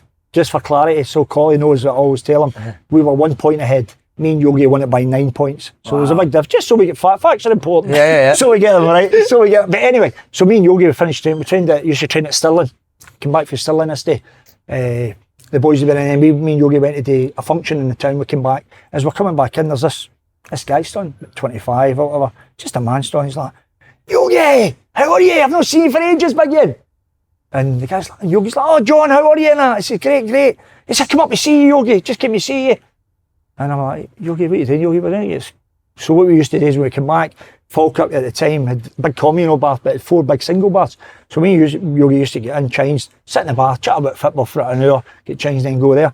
He said, me and Coyle again, we just chat away about the football and that, and we're just getting in. We're all going for a bath. And the boy's like, aye, I'll come. I'm like, Yogi, who's this? He said, it's my pal John, known for years and all that. And then Yogi's like, aye, all right, in you come. As goes my judge, I'm sitting in the bath. Yogi's never, this guy John, who, I told you he was a decent enough guy, but your thing's here. Is he standing taking his clothes off? Because he's last tucked off, walks into the bath. He was in the bath before me and Yogi get in the bath. I was waiting for him to say, no, go 4-4-2, just try. I sat in the bath for an hour until we were leaving. Big Yogi was brilliant. Aye, John, come in. Yeah, I'll come in, Yogi. Aye, come in for a bath, no problem. So good, mate. I just summed Yogi up for that. He was dead for anybody, wasn't he? He would. And I've got to say as well, what a football brain he's got. Yogi, different class. Talked brilliant about the game, didn't he? But yeah, going the jobs he's done, what he done, obviously Falkirk, Hibs, won Inverness, a cup. Amazing. Scotland needs you and Yogi co-managing against somewhere. But I will say, he never done as well as you. What? He never done as well as you did. We done the Hartlepool. He went down to Hartlepool. He got a tough gig at Hartlepool because I mean the other thing as well, as you know, because you've been doing it. I mean England's no. You played there. It's a tough gig. Oh, it's hard to Dale, I mean Dale's done amazing. I hope he gets. Hearts go for him. A brilliant appointment. Dale had a tough time at Bristol City. Robbie Nielsen tried to do the MK Don. Stevie Robinson, who's done amazing. Stevie's been at Oldham and Morecambe, and I mean, England's it's a tough gig. There's not many that and go I'm not saying that well, mate. I'm not saying that because I'm not saying that because we won the playoff final. But anyway, I mean, the thing about it is, ultimately, good players help you win things. By the way, should see his house down there. I went down to interview Charlie at Blackburn training ground. I had to drive. Takes about 5 minutes to pass your house, doesn't it? What was the time again? Somebody said you were coming. We drove there down at 12:30. Aye, somebody said he was coming. I'd put the timer on the 2 sets of electric gates. Make sure you're shut. Don't be letting him in. No. So no, we love it. We love it down there. We went down in 2007, obviously at Burnley. And to be fair, the best bit of advice the chairman at the time: go and live in the Ribble Valley. Ribble Valley is beautiful. You know, it's a lovely part of the world. So aye. No bad for a Have you still got your house there? Aye. Aye, you're right, boy for the Gobble. That's brilliant, isn't it? What a story. Aye. Should go down. Would that be alright? Yeah, man, I've told you about the one about the Gorbals, and you know this, but I told you the story about how they keep the people for the Gorbals keep your feet in the ground. They don't let you get too. So there was the boys were on the Brazen Head, obviously. Big Celtic pubs we all know, but obviously my kind of side, that's where they all drink. So they're in the Brazen Head this night, and they're all chatting about footballs a day, and they're all, I mean, there's 15, 20 of them, all different generations. They're all chatting about this and that. So they started speaking about players for the Gorbals, or who was the best player, who was good at this, who was a good striker, who would score this, who would score that. And a couple of boys that went to school with me, my pal, said, they've started sticking off, and they went, oh, by the way, if you're going to talk about players that came to the Gorbals, you better get Owen Coyle, amount of goals you scored, what he done, played international, this and that, start rhyming off all these things, because my mate sticking off me. And a couple of boys started going and saying, oh, that's a good shout, Owen, I never thought, that's a great shout, aye, brilliant. And this old guy's just rocking back, and saying like, Owen Coyle? No chance. And the boys were like, what the fuck do you mean, no chance? He said, he wasn't even the best player in his own house. Because my two older brothers played. Joe was obviously was fond at the time, was fond of a drink. But Joe was, Tommy was a very good player as well. But the fact is, they don't get ahead of yourself. Wasn't even the best player in his own house. Amazing. Brilliant, man. The Coyle story, the McCall story as well, when you were telling him I might play football, I might play tennis. Mate, you're a fucking fanny and hung up. Collie was, he did, as you know, he's brilliant. I mean, I love him to bits, and great football mind. I know the boy Barraclough got the job at Partick Thistle, he was a good lad, but I thought that'd be perfect for Collie. That's his club, Partick Thistle. His knowledge of players and how good he is with them gets the best out of him. I mean, his track record's brilliant. So, but anyway, I'm sitting in the garden one day, beautiful summer's day, and he phoned me and he said, Collie, how's it going? I said, oh, Gaffer, how are you? I said, good to hear from you. I said, where are you? He said, I'm in Hong Kong. I've been invited there because he played in Hong Kong as a player.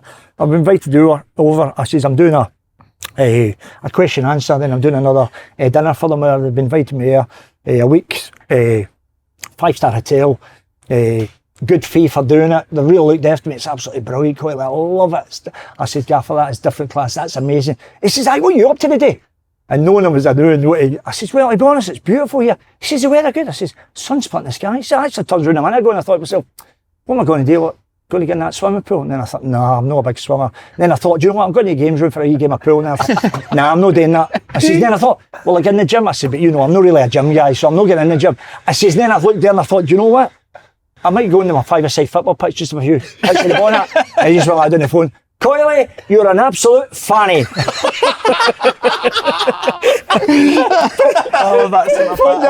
brilliant. He's brilliant. You know, I'm seeing him at the end of the month because we're going to, I think he's going to Lance's wedding. Lance gets married at the end of this month. Shankland? Aye. And you're all going? Aye. Oh, brilliant. You getting invited to that, mate? No. I was just thinking that can't be Lance Shankland you're talking about. No, Lance told me to mention the news, so you know. By the way, he's looking a million. What about this? Oh, looking well, isn't he? Looking well. Yeah, Colin, did you wear that? For being inspired, Si and Andy are promoting it here. Amazing. Oh, I like that. Great, mate, aren't we? Yeah. Well, we'll come it. I'm going to show everybody. So this is a new style. It's landed That's what already. on your beach. Good colours, With the isn't it? baby, We look. need this together. Look, we're pushing the baby. Uncle Paul. Paul, we're pushing the baby. Shows your summer outfit. The Grim Reaper. And that's the winter collection.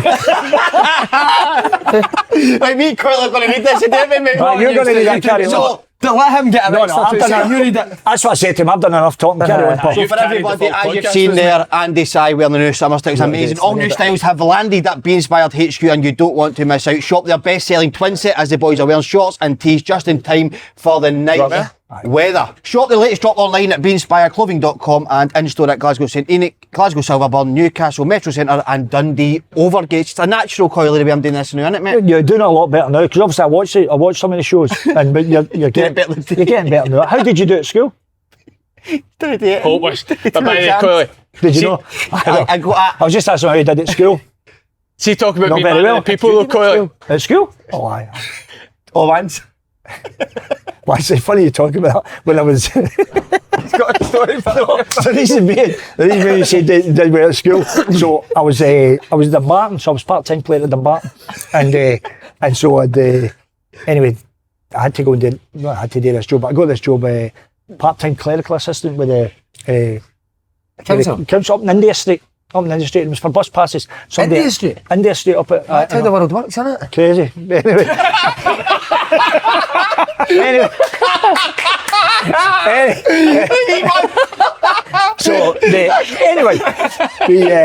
Somebody with a vagina, they get a bus pass and all that. So that's what we used to do. So my mate on a Friday, it was a half. He's got a mangina. He's sticking between his legs.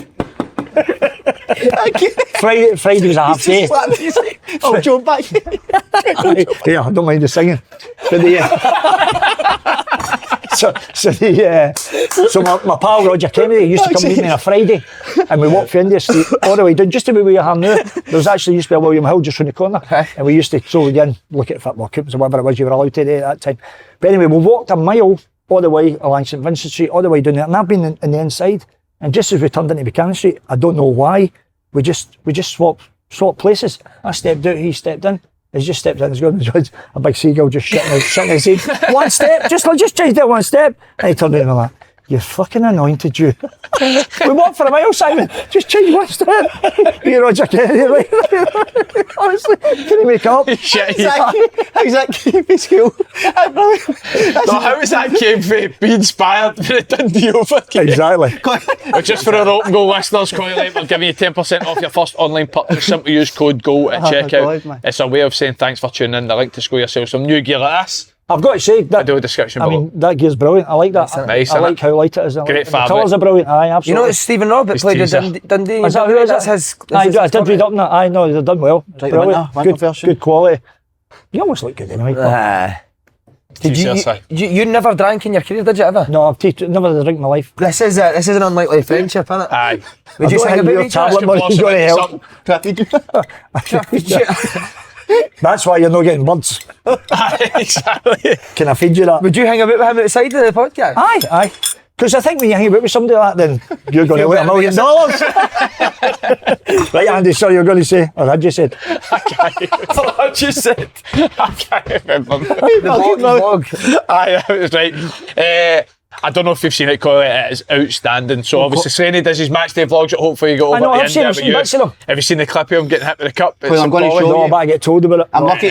Coyle, I'm lucky to be here. Can I put something to the general public? Please stop coming up and asking him if he's alright, pandering him, because he got fucking hit in the neck with a plastic cup. He's diving in real life. Was it painful? I'm going to show you, Coyle. I'm going to show you because to be honest with you, I'm lucky to be here. That's the reason why it's hit 2 million views, because people can't believe that I've actually got back to Well, I was just about to say that 2 million views on Instagram and 1.1 million views on Mr. Worldwide. Facebook. Mr. Worldwide. So I'm going to show you here. So there's me. It's not bad. Man, how good you look now? See it? Was that it? Look. Oh, Hit to the deck. I know, I've seen you. Great reaction. Dangerous. Plastic cup. Really. Look, Are you a bit embarrassed that it went so viral? No, because I've seen you acting like that. See, if that was your boy acting like that, Collie, what would you do if your boy acted like that? But it's glanced the head and then I've just fucking concussed. You were genuinely concussed. Aye. So Do you think you were say? No, he's fucking at it, mate. He just sympathy vote, innit? So see this superstar status, does this remind you of being 15, 16 again? That wee horny winger going Well, up? wasn't he? Well, there's a breakdown coming in, isn't it? That's it. break. I can't wait to see what's next, can you? See, honest, obviously I've known him a lot longer than everything else, but do you like that kind of adulation and all He that? loves it. No, I don't. I know he doesn't bother, so I'm just I don't like sort of be known, if you know what I mean. Oh, fuck off, mate. Are you taking the piss? He loves it, mate, honestly. He actually stares at people waiting for them to recognise who he is. And then see if somebody asks me for a picture and he doesn't get asked, mate, he goes in a mood. Doesn't speak to you for 20 minutes. Me, I Higgins, think he walks everywhere he goes. me, Higgins, and Is there any disadvantages there? Like the fame you've got now and the adulation? I think it's just, as I said, I'm quite a, what do you call that? Somebody that keeps the woman that was at ABBA. She was a But the only thing I would say, see he balanced it. It's obviously because of how well you're doing. Otherwise, do you know what I mean? The other man. He's a main man. No, nobody's gifted you. You've had to go and earn it. That's what I love. No, when we've people go and gifted actually him earn a something. Well, You've helped them a wee bit, but he's a pal, isn't he? Coyle, we were at the Q Club the other day, me, Faddy, John Higgins came down to see us. The guys came here. Dropping John Higgins. No, I'm not dropping Higgins' name in it. Me and Higgins are really close, mates. Aye. Really close. Do you like him? John Higgins? Do you know him? Aye, good lad. Do you know me talk I don't to? know him well. I've said hello to him a couple of times at games. I've said hello to him a couple of times. Aye. I mind he'd phoned me up a couple of times. I've left him tickets for games to come and watch my team, if that's what you mean. But anyway. So, Coyle, this is what I hated. Actually, now you mentioned it. He came down to the house, in the games room, I beat him at pool. I know he loves his football. But he's come down to see me and Faddy. The guy that works at the Q Clubs came here and asked me to take a picture of him, Faddy, With and John Higgins. Higgins. I'm sorry to take a picture of That's it for you. good. I like that. Come on. I know, but I wouldn't. Don't like that. Don't like it.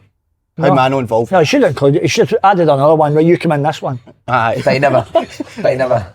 What about Yogi doing after that picture, man? That was brilliant, wasn't it? Great part, I'd laugh at doing that. It was the fact that you two just curried up, didn't Oh, you? it was Each other, brilliant. was He's it? got us into it. Mate, see, since we've been talking here, see, we're talking about that vlog in India. I'm probably going to do a month vlog here there, just thinking about it. Stay with you for a bit, stay with Cummings, taking all the games. It'd be great, wouldn't See, it? to be fair, there's a club, like one of Kerala Blasters, Oh, that was it. That's he likes. by the way. Oh, wait. Kerala Blasters. You might even have got a look there. Who was the one that... But their fans are So I think we'll go yellow army. They call about 60,000 a game when they're going well. Right. Oh, the atmosphere, brilliant stadium. only can I come into the training? Only. I told you could come in and take a session. But no, take a session, but with the vlog it like I thought you were a coach. Do you know coach? I do a wee bit. I'll Well, do come in and do a wee bit. and we'll Let's see what vlog you've it. got. Can we get it on video? Okay, You can do cross-bar whatever you chance for can do whatever you want. Does your family stay there with you? No. So, but how is it? Hotel you stay in? Yeah. So how am I going to stay with you? But you're not sticking in my room. You'll have a room at your end. Coyle, who was the club that... You've been in a hotel before, you know how they work. He gets a room, you get a room. Either side of the bed. Maybe I'll work with. Well, listen, absolutely. You'll You'll love it. You'll love it. Coyle, who was the club that David Robertson managed? It was a BBC One So documentary. David was. I gave David a couple of players. David was at Real Kashmir. So Kashmir. that's where all the trouble is. See what's happened. So It's the border, innit? Kashmir's a disputed territory. They say between India and Pakistan. No, you're into politics. But David was up there, but in the I League. So the I League was the original league, but the Super League now is like the franchise, like the MLS. That's kind of superseded, and so then obviously they were doing like championship level. That was a brilliant watch, though. That was a great That was a watch, very good David watch. was a good lad. But again, He was a you good just lad. went in and went a level above him. No, it's just football's football, isn't it? You could vlog See, that. the thing is, Aye. football's the same game, Yeah. just different levels. But it's still the same game wherever you go, Si, as you know. Right, Andy's result of the weekend, lads. Badging, but I heard Motherwell were brilliant. I heard Motherwell dominated the ball, had more shots on goal than Hearts. 3-0, Jai, come on. Do you know what? I'm only joking, Andy. We actually were... how do you word this? Because you know it doesn't go down well when you say things like that. But Yeah, we were headline actually in the really sun. good in the first half. I'd say for the first 60 minutes, we were really good on the ball. Final third, getting chances That was- off the ball. Off the ball, probably no good enough. Big thing that we spoke about. I thought your back line was too deep for the first goal. Aye, we bit disjointed. Obviously misjudged the flight of the ball, but Uh-huh. we had loads of control of the game. That was Lawrence's finishes. His first finish first a was brilliant. And again, his second just typical Lawrence Shankland movement in the box. But Colin, I've been saying this for days. We've been speaking about it. Like Lawrence Shankland playing up front, scoring goals. It's no rocket science. Yeah. When is that number 10 for the last 18 I months? know. No, 100%. It doesn't make any sense. Yeah, 100%. And he, at the end of the day, he was the difference in the first 60 minutes of the game. That's not even that. No. And their third goal's incredible. The football they play. Obviously for your side, the one Forest, I know the keeper saves it, but the move building up to it. Aye. For your side, I know you'll obviously look at it at that point of view, but the way they popped it around the whole pitch and then Forest into the back post, that was a brilliant goal. Aye. It's great to see that Forest back in the team as well. He kind of just went missed and then they have wet. Was it a 4-3-3 they played, Andy? 4-3-3. Him and Vargas made a difference with just pace. Aye. They've not You've got some a good, lot of I mean, pace. they've got some good players, haven't they? Aye. And you say, I mean, Lawrence is, Aye. I know the young boy Wilson's doing well and he'll be a good player, but you've He got a makes guy it. who's Scotland's top scorer. Play him through the middle, he's going to get his goals. Well, And I showed him- the other thing I like as well is that Lawrence has matured a lot. So he doesn't now, as much as people are going about goal scoring, which they do, but he doesn't have to score to contribute to the game because the way he brings, takes the ball and brings other people into play. I mean, he's a clever footballer. Well, I showed Si a text for two Hearts boys message saying that we're the best team they've played in a while.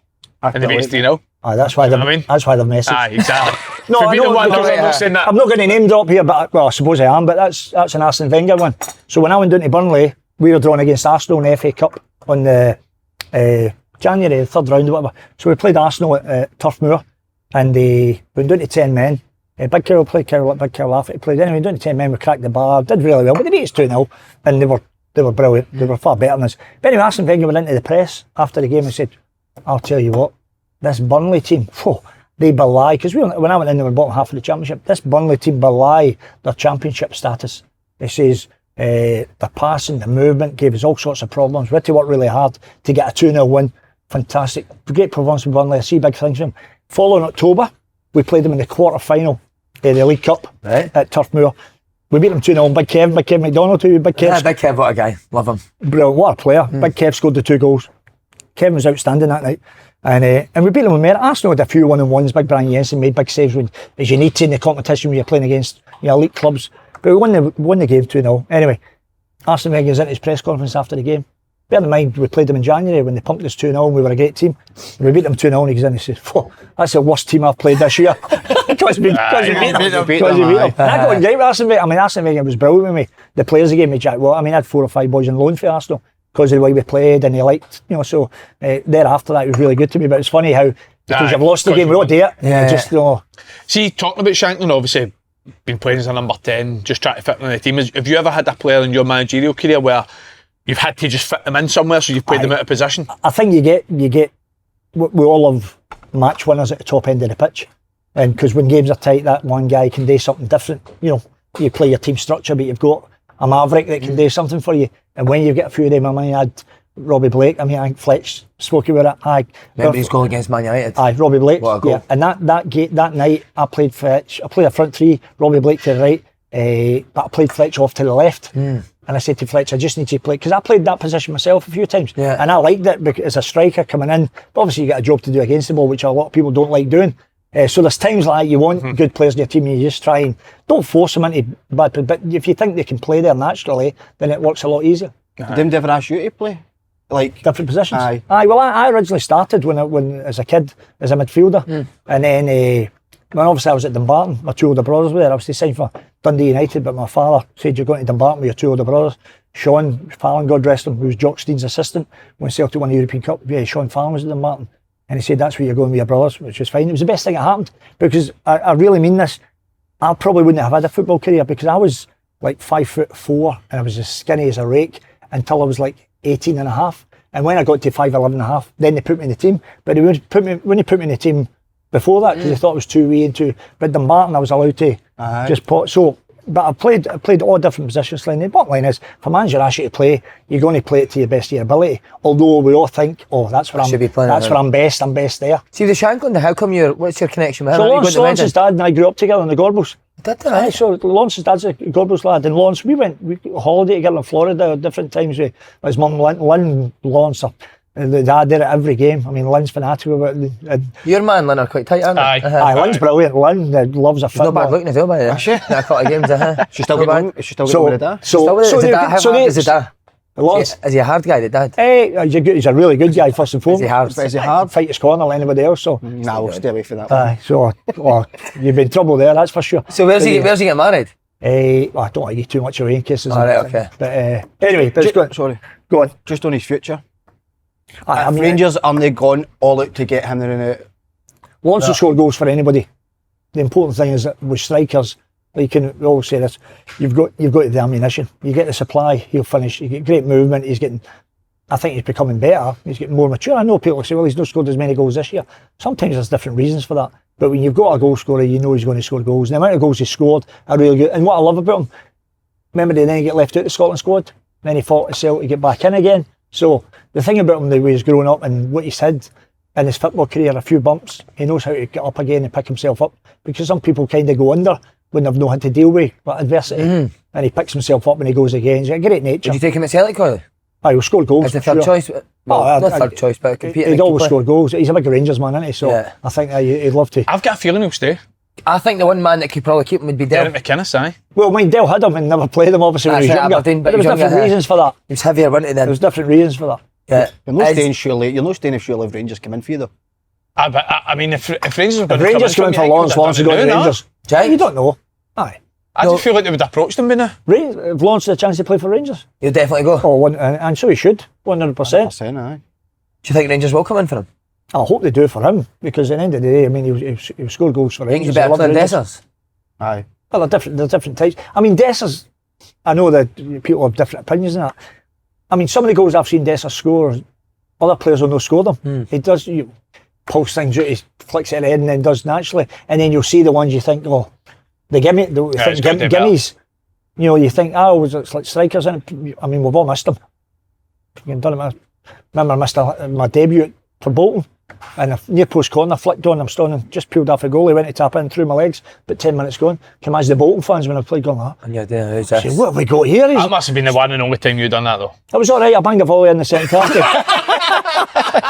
I got myself out in the second half, thank God. What kind of dumpling was side here? That's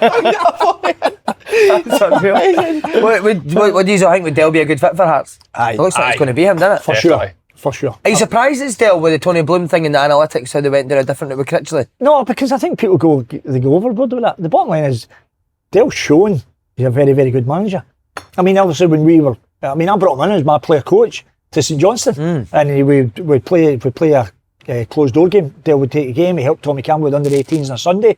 So this was a player that played on the Saturday, and then he's up on the Sunday morning to go with under 18s and, with kids. Wouldn't need to. It shows you how much, how focused he was, how determined he was to do. And then when obviously I was leaving to go to Burnley, it was a Challenge Cup final, but Burnley wanted me down for the game because it was their 125th anniversary against Stoke. It happens on the Saturday. So I said to Sandy, well, I need to go down, but you stay on. Day of the game, the Cup Challenge, won the Challenge Cup final. They'll help them for it. I says, and then if you're coming, I says, no, I'm coming. So because Jeff Brown wanted Sandy to take the job, because obviously what we had, the season we had before was incredible. And but Sandy was always coming. So I said to Jeff, listen, Chairman, Sandy's going to be coming with me. I said, but Dale's ready. I mean, Derek, did you see that he was ready? Dale's, you could see it. I mean, I said he's ready now. Obviously he's still playing a bit, but I think Dale knew as well, maybe that was going to be his last season or whatever, I'm not sure. But he was ready to be the manager there. So, and that's what he done. And to be fair, I mean, Jeff was good as well, because Jeff Brown would always give young coaches an opportunity. He knew there was good players there, probably need to be added, but then they get good compensation for us, and then they also get a bonus when we get promoted. And to be fair to Jeff, he then gave that to Dale, which shows you how the belief he had to go and get Jody Morris and go and get Big Dewberry and get good players. So was it you that said to Brown to give Dale a job? Aye, well, he knew.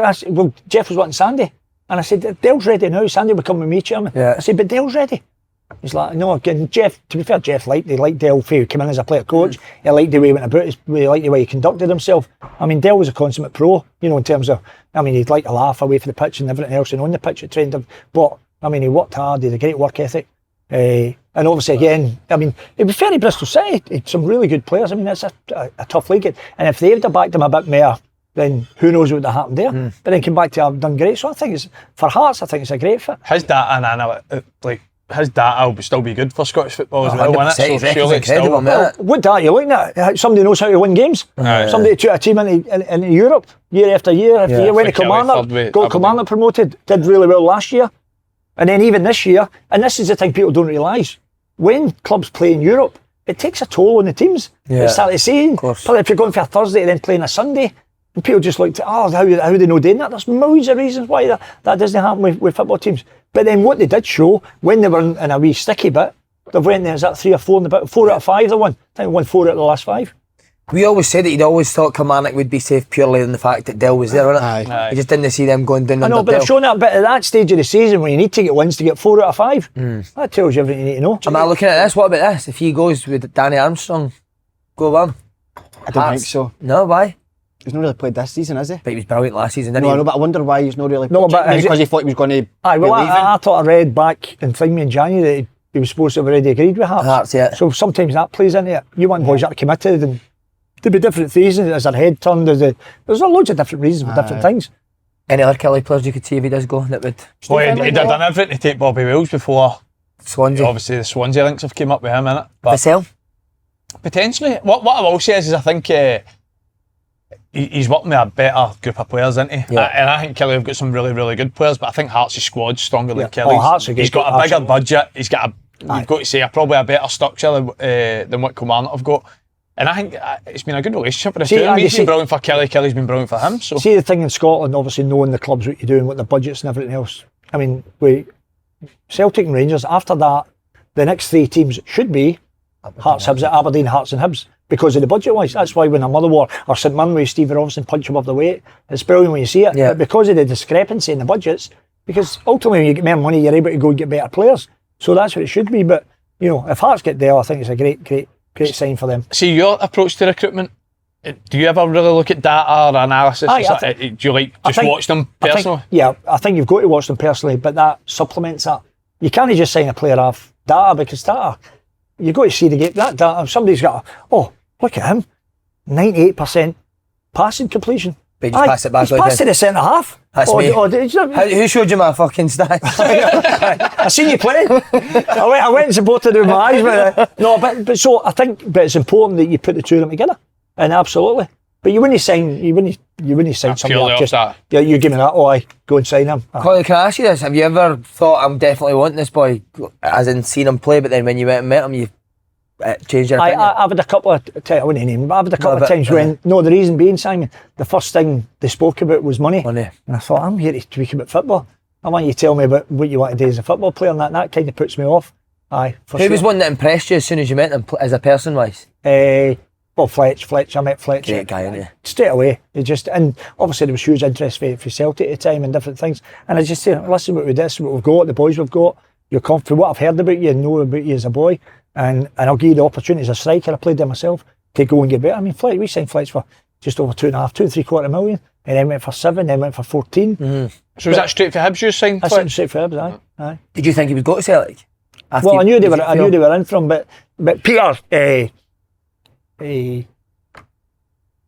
Peter's always got great, but Peter's always got a valuation on players, and we had it as well. I sold Kyle Lafferty to Rangers for end up 4 million, but Celtic were wanting Kyle. Since I went to Burnley, Celtic were in for Kyle all the time, but Peter had a valuation in his head of what Kyle was, and I liked at the time. I liked him at Hibs, but I liked Derek Riordan, so I was prepared to do money plus Derek Riordan coming to Celtic for Kyle Lafferty, and the debate was about valuation, and that's what the debate. So Peter said, "No." I said, "Well, Peter, to be honest, I need to get 4 million for Kyle. The board don't let him go, because Kyle at Burnley wasn't a big goal scorer at Burnley, but what happened was Kyle had scored an unbelievable international goal for Northern Ireland. I think it was against Sweden away, and Ibrahimovic and all that were playing, and Kyle hit one for 30 yards in the volley, an unbelievable goal, kind of elevated him. Fulham had been interested in him, so the board were like, well, because when I went to Burnley, that's the other things, well, people don't realise, I had to sell my best players,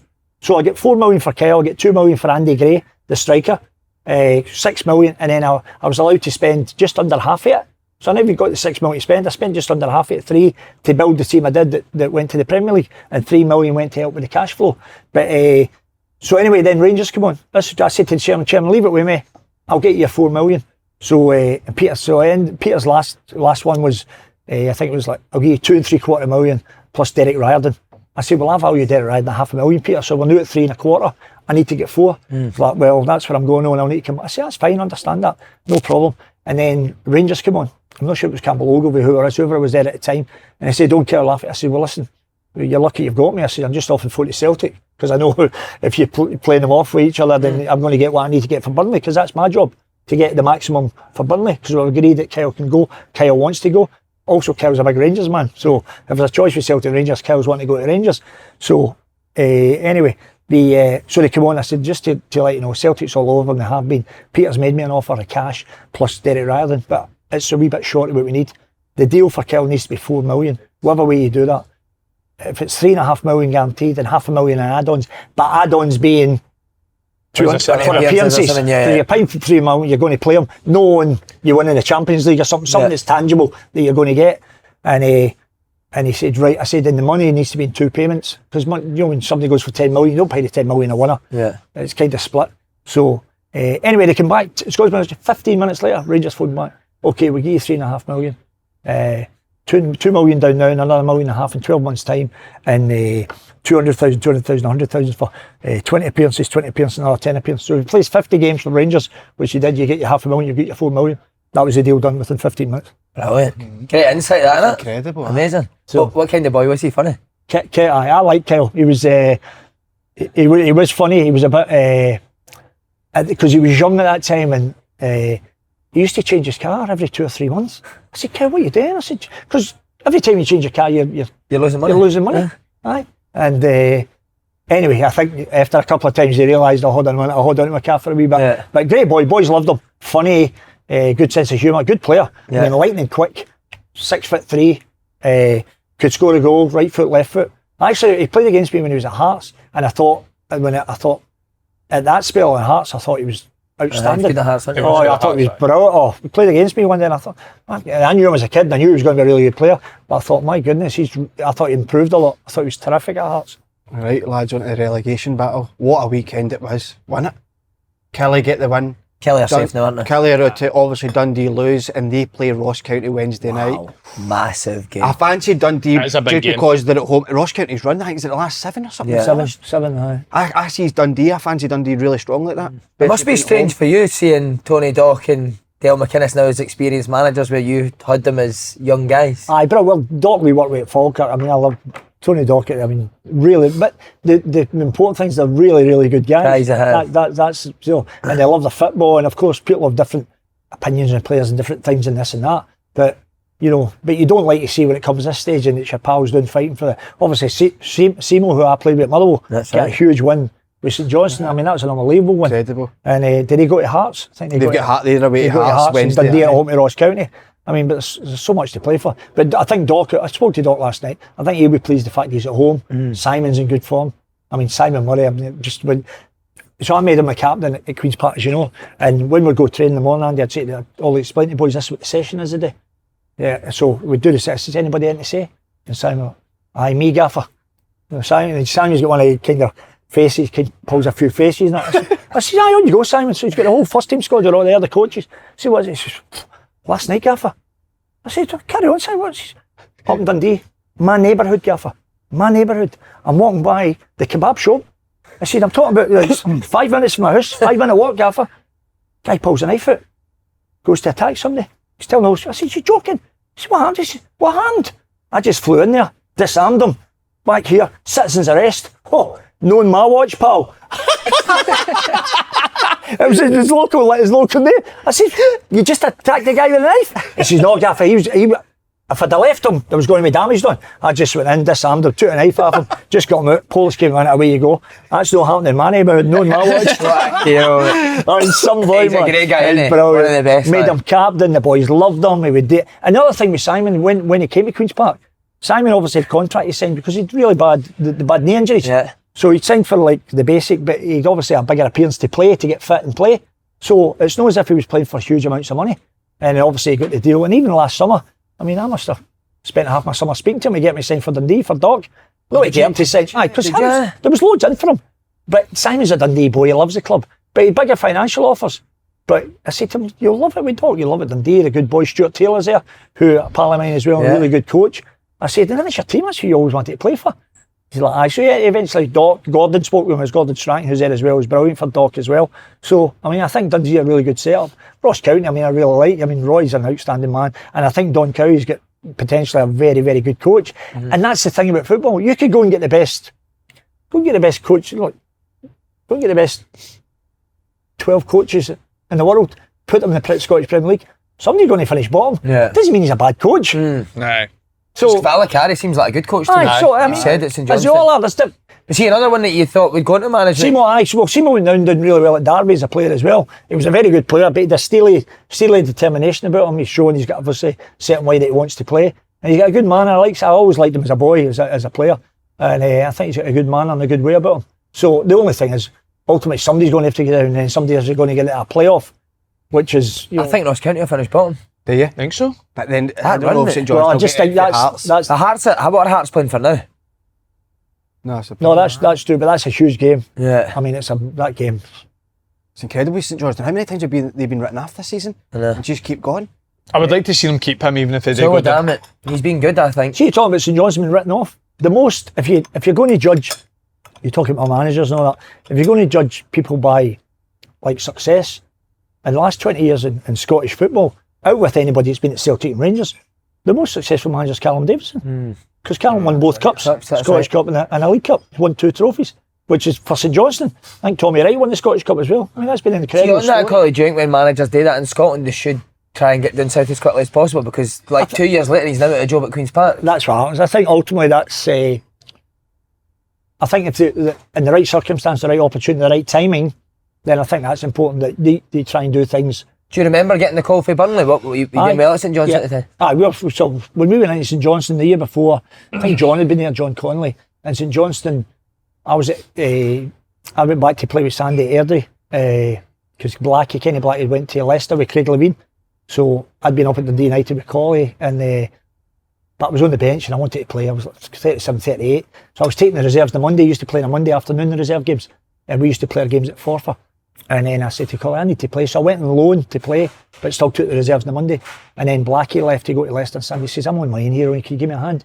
So I done an agreement with Colley that I was allowed to leave, because I wasn't playing, but I would still come up on the Monday, help with the reserves, and then take Tuesday was always a physical day at Dundee United, and I would take all the running on the Tuesday. So that was part of the deal. So on that's a funny because you had wee Charlie Miller on, didn't you? Right, Charlie, he's a Charlie Marston. what a player, Charlie! Unbelievable ability. Hated the running. He could run. He was fit and all that sharp stuff. No problem, Yeah. Charlie. But he hated the long running, Charlie. And obviously, when I came up on Tuesday, Colley always wanted me to give him a 3-5 minutes or a 12 minute or whatever, and I could do it in my sleep. So, but part of it, because I'd signed the agreement, because you had to leave, then I wasn't kind of getting any money for doing that. It was like 12 pence a mile. So I said to tell Charlie one day, I said, I'm up here doing this just for 12 pence a mile, coming up here just because I love the game and all, and I just bump them up, saying we're doing this 12 minute. And what Charlie used to do, we used to do it on the field, and when I ran, the purpose of that 12 minute, it wasn't that you were all finishing next to each other, it was that you ran at your level. Aye. So some boys would be, Andy would be right up my shoulder, somebody would be further back. But what I didn't like was when people would cut corners and tail into the back, because ultimately for you to improve your fitness, you need to gauge, you finished there, so the next time I'm up there. Right, and then you mentally, you think, okay, so what I done is I just put poles in the corners, so they couldn't cut across. So Charlie couldn't cut across, he had to go in the poles. Right, so first couple of weeks is okay because he was cutting across the poles and latching on to the end of the group. I says, no, that's not how it works for you all to get fitter. Even the ones that didn't like it, then you need to know where your gauge is. Next time you do it, you improve on it. So anyway, bear in mind he knows this. So we're running around in the 12 minute and obviously going at a right good belt. I think we might have just lapped Charlie coming late on, and we've run away, and then within earshot, he's like, hey, Coyle. I'm obviously at the front, the boys are running. He says, I'll give you a tenner a mile just to fuck off and not come back up. Charlie was brilliant. Oh, wee Charlie was brilliant. Another Rangers legend he played as well. Your coach at here. Andy Goram. Aye, goalkeeping coach, yeah, what a guy he I was. played with a goal at Motherwell, aye. How is he? I loved him. Aye, I thought, obviously God rest him, but he was, football-wise, I mean, that speaks for itself. I mean, he's the best goalie I'd seen or played against. And I really liked him off it. He was funny. He was, me and Spenny terrorised the life out of him one day. John Spencer. Aye, because he'd been here at Belfast, something at Christmas, and there was a big story about it, he shouldn't be here at the Belfast for this and that and what have you know what I mean? So we were at Motherwell at the time, and then just into the new year, me and Spenny came out, we were waiting, we were ready in, and with 2 big black balaclavas on. And we're just waiting to come in and told the two and jumping them with the balaclavas and with the accent. I got you, Goram! No, so. I've never seen anybody that can say one thing you've got a story for. Mate, he should do a show himself for about 6 hours. Yeah. Easy. You should start a podcast when you're finished managing. No, I'll stick to the football. I like that. Might want to the Hibs I side. like the run about. On to Celtic, yeah. It doesn't look like they're letting up, Paul, does it? Just incredible. So dominant, mate. It really is. Even though they went 1 down and the goalie makes an incredible save. Was it Schmeichel back? Is he back in? Was it I Schmeichel? was back in the weekend, yeah. Great save as well, he makes it. You didn't even know Typical Schmeichel was back in? No, Andy, I was watching They it. look like each other, so don't But they? I was at, obviously I was at Si's game at the weekend, so I've not really caught on it too much. But I know you're going to talk about Celtic, but just quickly on that, will that second leg be a tough game? for Si. Yeah. Well, I've said to him, I've been hearing a hell of a lot of people going, Hell of a it's lot. going to be really... There's a slope in the a bad pitch, that's why they pitch. get... Because the reason they shouldn't be in the playoffs, really. Because of the slope in the pitch, they get deducted 6 points or something. So that was enough for you anyway. What's that? Nice. What is it? Your Rolex, huh? Is it a Rolex? Love. I know, but Rolex actually got in naturally, pal. That's...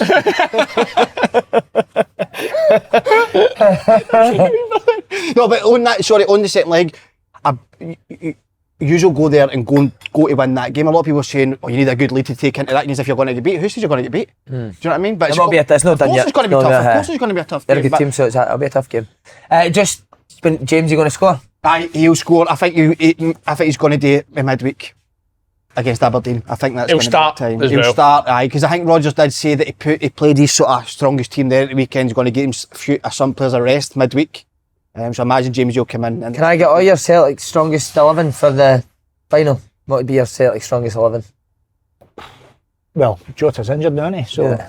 that leaves that one up. Johnson, Cameron, Vickers, Scales, Taylor for me. Right. Taylor and McGregor. Taylor. Get yours next, mate. Aye. We'll get yours. McGregor. McGregor, Engels, Hatate. Engels? Aye, well, Bernardo's not fit, is he? I prefer, but I think Bernardo is better personally, as it stands. But he's not fit. He's only been back for a couple of games. As it stands, I would go Ida, Maeda, Kun. Maeda Kun. No, I would take. You put Forrest in. I'd put Forrest in instead of Ida. put Maida up top. Right, Put Forrest to the wide. And are you going Taylor and Skills? Taylor and Scales, aye. What about you, Colin? I think I'd keep Taylor in. I think he's been. I know they're going about this and that, but I think he's been out of contract, obviously, but he's been an unbelievable player since coming in. Because obviously, when you come from a command like that, people are like, it's not a big. They want big fancy signings and everything else, but he's shown to be a really, really good player. What about Ida? Would you make him in the centre forward position? Well, I like Ida. I think there's goals in him. The other thing as well, he's different in terms of what he's a focal point, a bit more physical in terms of you're going to play into feet and different things. But the luxury Celtic have is they've so many options. Yeah, and that's the thing. When you're doing really well, like a Motherwell doing really well for 60 minutes, all of a sudden take 3 in, take 3 off, 3 fresh ones come out, you get a different set of problems. And that's what Brendan's got. He's got that luxury that he can mix things up and, What would you go then? Would you go Maeda up or Ida up and Forrest wide or Maeda left and Well, Ida up? I would have, but then Ida's back scoring a few goals lately, isn't he? So then that's...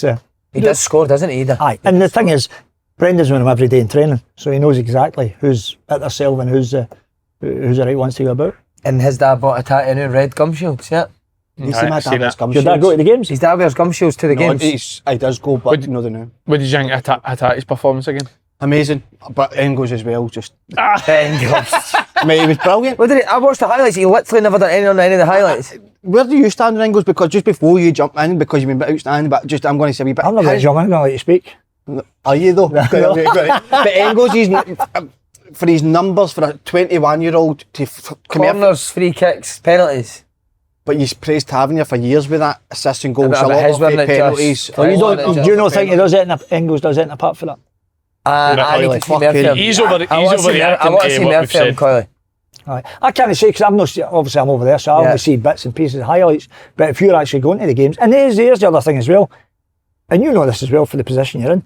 Everybody has different flavours and what they look for in players. And Opinions, innit? aye, exactly. And Opinion on ultimately, you'll think, oh, I really like him, and that's what we love about football. Yeah, exactly. Aberdeen's defeat to Rangers meant Hibs stay 3 points in third. Hibs could secure third this week. Aye, they'll get it. I said it the other day. Hibs will get it. I'm surprised with Aberdeen's starting. Nisbet not playing. don't know if, I mean, they're going for third place, there's a few games to go, what are you resting players for? I think there's a few more actually get rested, so I was surprised with that starting lineup. It was a big defeat, wasn't it? Nobody, I actually thought Rangers would win the game, but no that, especially after the first half. And then obviously Aberdeen Celtic, isn't it? That's what I'm saying. So then what did they do in preparation for the Hibs away to St Mirren as well? That's not a given to, is it? No, tough they got a fixture. great win St Mirren, didn't they? Absolutely brilliant. Rangers were really good second half, to be fair. What were they good at, Andy? Raskin 2 assists. A lot more tempo, Great a lot pass more in first. Mate, Raskin, I'm not even just saying this because you know I like him anyway, but even first half, I think he's a level above any other Rangers player now. Aye. As it stands. I just think he's just hit a whole new level of form individually. Going forward as well, because a lot of people sort of like no label him, but they sort of that dogged performance. Well, his 2 assists are brilliant. Aye, brilliant. First one, brilliant pass. Second one, obviously, he's burst into the box, chopped back. He played a very similar pass in the first half as well. It put Tierney through. I think that I love when players play against somebody and they say, I really like him, he's different class. I do think for Raskin, to elevate himself to the next level, I think he needs to score some more goals. I think he scored 2 goals and 7 assists. See, I agree because I think he's came out and says that he's a number 6, but I think he's got attributes as When I see him, I look powerful, he can run forward. But he used to do that with Barry. Aye. Barry was a brilliant finisher, but he could control the game as well. I mean, Barry Ferguson's a wonderful player, and but he could probably have played anywhere, but he was a great finisher as well, composed. Because Smith sometimes played him off of a striker. That's what I'm saying, he could play anywhere. He was an amazing, brilliant player. Like, you've seen again. And where are you on that, on the Rangers job? With Barry and I don't think he'll get it personally. I just think the new investor's going to come in, they're going to want their own people. And I think when he got the job, Barry Ferguson's, he got it as interim basis. He got it for now at the end of the season, trying to stabilise the club. I think he's done it to the best he possibly can. I think he's came across really well, which is, I think, important. I think he's always said all the right things, but I think we'll definitely try and get. I think there've been some big performances in that. And then ultimately, what happens with players? Players revert to type. He never inherited a champion team. He inherited a team that were flawed. Struggling. Aye, and I think you're right. I think looking like the German boy people are saying it. Danny Rowe, aye. Well, Josh Windass. Windass raves about him. Does he get 5 million? You need to pay 5 million to get him or something, is that? I think I've seen that. These guys will have 5 million quid. Aye. But again, man, should have seen Coyle will pay the 5 million. Is it in rupees? I should have seen Eggman's finished. No, but even in general, mate. Like, what? I mate, brilliant. Very good. But back to what, because he's been really quiet for the last few weeks. I think Barry Ferguson said as well, he needs to do more. But seen the one, did you see the one he does, Jamie McGrath in the corner? He does 4 keep-ups, McGrath presses him, he just chips it at his head, dives in the box, and then his goal. But he's got that in a minute, he's not done it enough recently. Hamza Eggman. I love that. He's like, but that's what he is, he's like a maverick, isn't he? I know you're trying to see on that about flicking in the corner. No, we were playing. We're not Short story about any subject. Aye, but a top player. So we're playing at Bolton. So we're playing the Anglo-Italian Cup, and Georgie Hadji is playing, and we're playing at Bolton. So Jason McAteer was in the team, and Jason was like, he was cocky, Scouser, cocky, full of himself. And so me and John McGinley and Andy were like, oh, Georgie Hadji, what a player. I think it was Barry who was playing it. What a player. And Jason was like, Georgie Hadji? I'll sort Georgie Hadji out. Right, that's what Jason was like, McAteer, right? Love it. Well, aye, right, okay. So anyway, Hadji's defending in his own corner flag. So the boys went into that corner flag in the left back position. He's defending. So Jason's running behind him, thought, oh, Georgie Hadji, I've got him. I'm going to do it in the corner. He's running. So I don't know how he done it, Si, but Hadji's in the corner, and he didn't flick up. He just put the ball on his toe, and he flicked it in one movement, Jason said. So McAteer's done that. Hadji's new on this side of him here. He controlled the ball with his left foot, and he hit a 60-yard diagonal. He did another Romanian, I think it was Lakatush playing the right wing against Jimmy Phillips. Jimmy was left back anyway. Hit a 60-yard diagonal. Lakatush took one touch inside and fucked a 35-yarder into the corner. And we're like, you've got him, Jason. You've got that Georgie Hadji. You've sorted him out. Fucked it in Derek. 35 diagonal. Jimmy Phillips, what's happening? Was he as sick as people say, McAteer? He gets called. Aye, they called him Trigger. Trigger, He came up with a few different things and all that. I mind him still. Jason would do stuff like that. They talk about the better one was the boy. It was Edwards, the fullback at Liverpool, when because they had that mind. There was all the young ones at the time, Redknapp and Jason, Phil Barb, and who's the fullback? Liverpool, the young fullback played as well. Right. And again, I think that whole crew one day, and one of the boys get called, Jamie Redknapp get called in to see the gaffer Roy Evans, and he came back out, and Jamie obviously was plagued with injuries and all that, and and Rob Jones was it? Is that the fullback? Rob Jones. Aye. So anyway, Jamie comes out and all the crowd are all here like that. But you know, Jamie, what do you want you for? I said, fucking hell, he says I have to get that. I have to get a cortisone injection. And Rob Jones went, fuck that, if you're getting a new motor, I'm getting one as well. Right,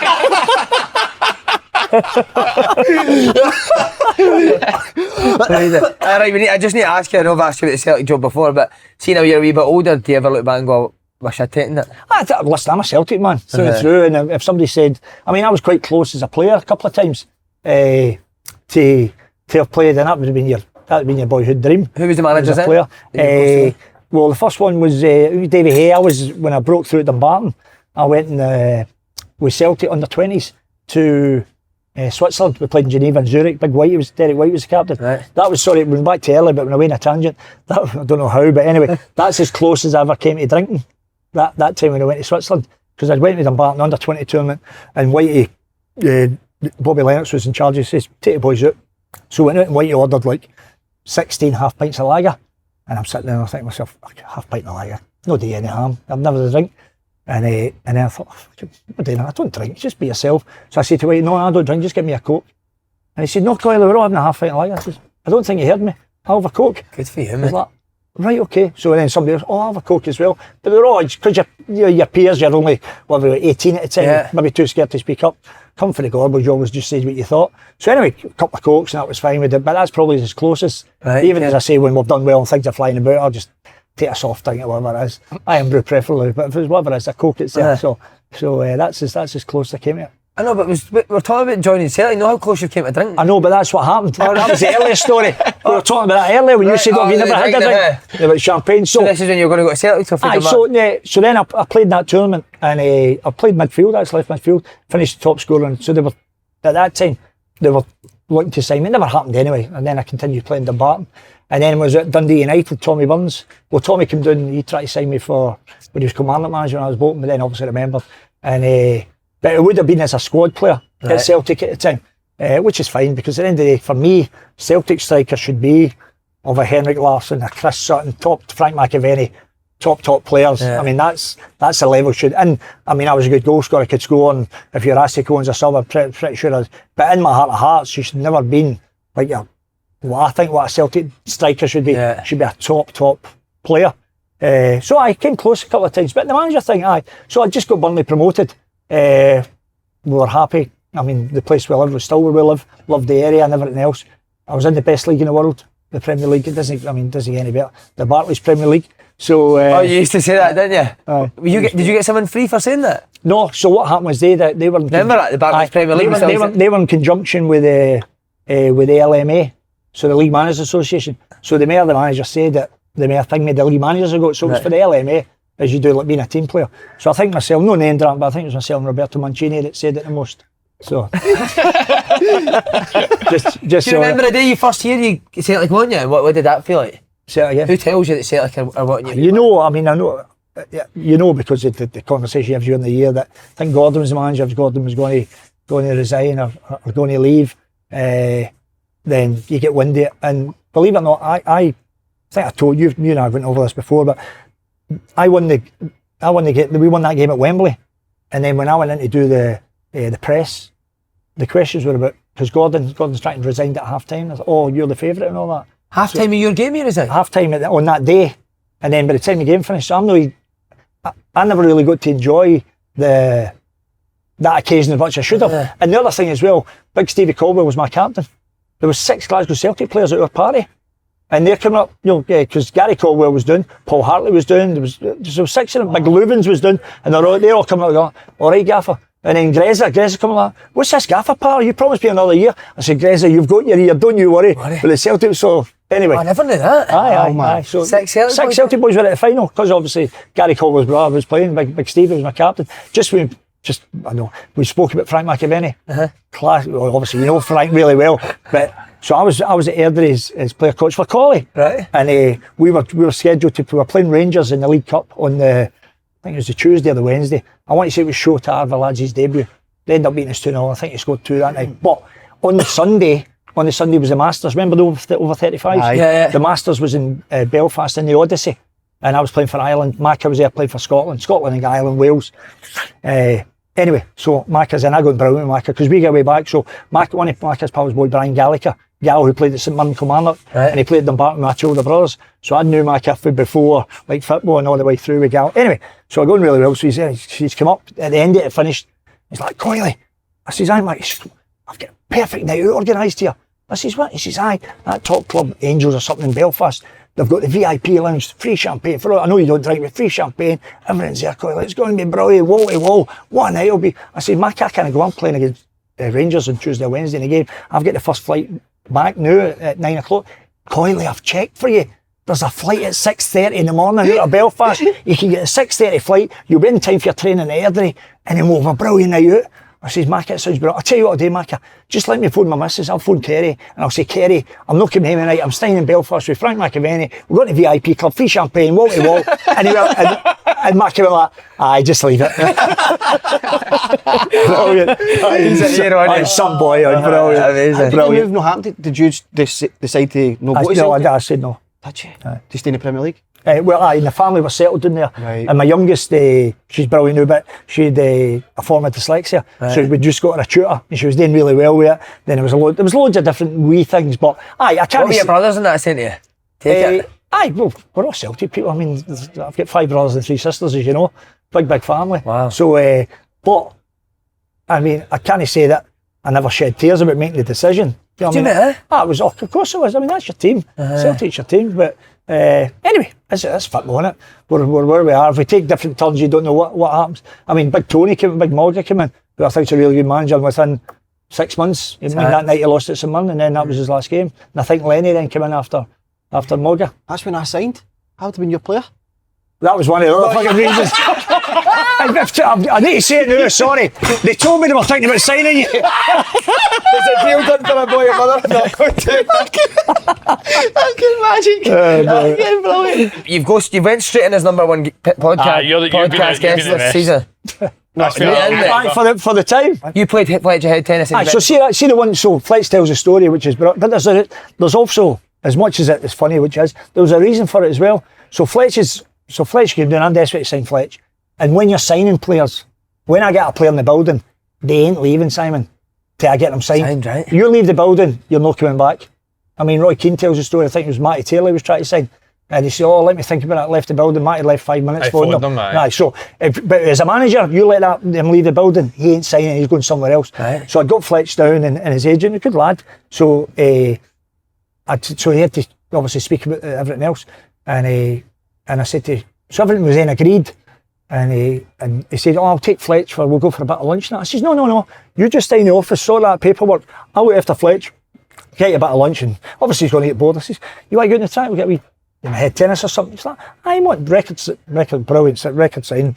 Or might have been at the time, whatever it was. Anyway, but we're out playing, but it was only a wee bit side of the track and all that. Obviously, head tennis with a brilliant game in it. But people think, what happened? But if I let him go, I wasn't getting him. But that's genius for you to play. I just thought, plus we love playing head tennis. Did he beat it? Did you beat him? Oh, give me peace, man. I had this with Wee Doc last night. Wee Doc was on your show talking about Wee Doc was good. Wee Tony Doc was good at head tennis. Wee Doc was good at head tennis, but there's levels and there's levels. Do you know what I mean? But how did you feel as a manager beating your record signing at head tennis? Did you think he's pish? No, I knew he was a good player. Did you know how good you were? Well, I thought to myself, listen, if he beats me, I probably need to add another 2 million onto the fee. No, but the thing about Fletch is, I mean, just such a humble, wonderful boy off the pitch, never mind on the pitch. And even now at Wrexham, exactly. So is Jay. Him and Jay Rodriguez playing together. Oh, so that's right, James McLean's there as well. I had James as well.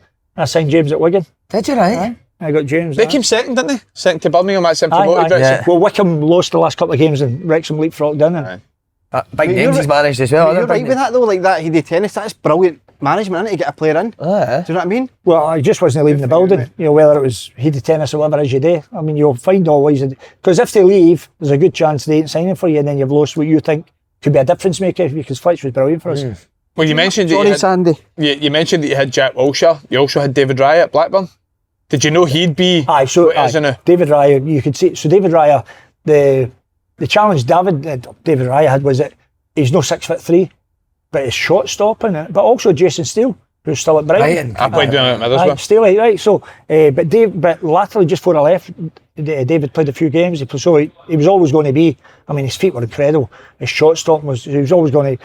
And had you not as such a good goalkeeper like Jason Steele, he might have more games earlier than that. So he was always going to be a top player. I mean, I've been lucky. I mean, Daniel Sturridge finishing. He was a Jack. And the thing about the two boys, because they were both potentially world-class players. And what curtailed them was injury. I mean, Daniel Sturridge and Suarez together were unplayable. Aye, they were a joke. Jack, I mean, Arsene Wenger, when I was supposed to take Jack back, but they had the Emirates. Do you play in that Emirates too? I played in that, mate. You played in that Emirates? No, he was. You'd have watched it though. He was anyway. In the house. Did you play it? Did you actually play? Played minutes. So they played that pre-season tournament, and Jack was the best player in the tournament this season because I was getting him back for the next 6 months. And the Monday morning, phone goes, Arsene, I'm going to play. Pick the phone up. He says, a phone call's about. I says, I watched the tournament. He says, I'm going to build my team around him on this. Wow. That's incredible. So, we need to hear about the MLS side. Just quickly to any good to Charlie Mulgrew, any good patter when you're with him, or? He's a decent pool player, Charlie, as well. Is he? Aye. Is that in your house, the pool? No, we used to win at a training ground. So Charlie was like, Gaffer, you're the only guy I know that plays snookers at pool. I says, Charlie, I'm here to win, pal. That's what he paid me for that. But Charlie was good, he's very good. But he's a good type as well. And we get Charlie in the free, because we had no money. They'd sold Grant Hanley, Shane Duffy, 12 million, and cut the budget. That's why Paul left, Paul Lambert. Paul being the previous manager. And in truth, it's probably a job I shouldn't have took, because I'd been the Burnley manager that took Burnley for nothing, for obscurity, into the Premier League, and their rivalries, and it's ridiculous for two small towns. And then they sold them, and then they sold Ben Marshall for another 3 million in January. So we took £15 million in, and I spent £250,000 on Derek Williams, the left back at Bristol City, who went on to be the player of the year. That's the only money I spent, but I got Charlie in the free, Danny Graham, boys in and Bosmans, some good players. But Charlie was good, he was good about the place, wonderful left, could play him anywhere. Yeah. We played Newcastle twice, who won the league that year. Beat them 1-0, Charlie scored the winner in both games. Was that a free kick, I'm sure? 1-0 at Blackburn, we beat them, and 1-0 and Charlie scored in both games. He was a good player. He was a good player. MLS. Came up against Gerrard there? Aye, I did Gerrard. Gerrard played I think it was the second game, and he played in Houston. And Houston is the heat, the humidity, like it just wipes you out after 70 minutes.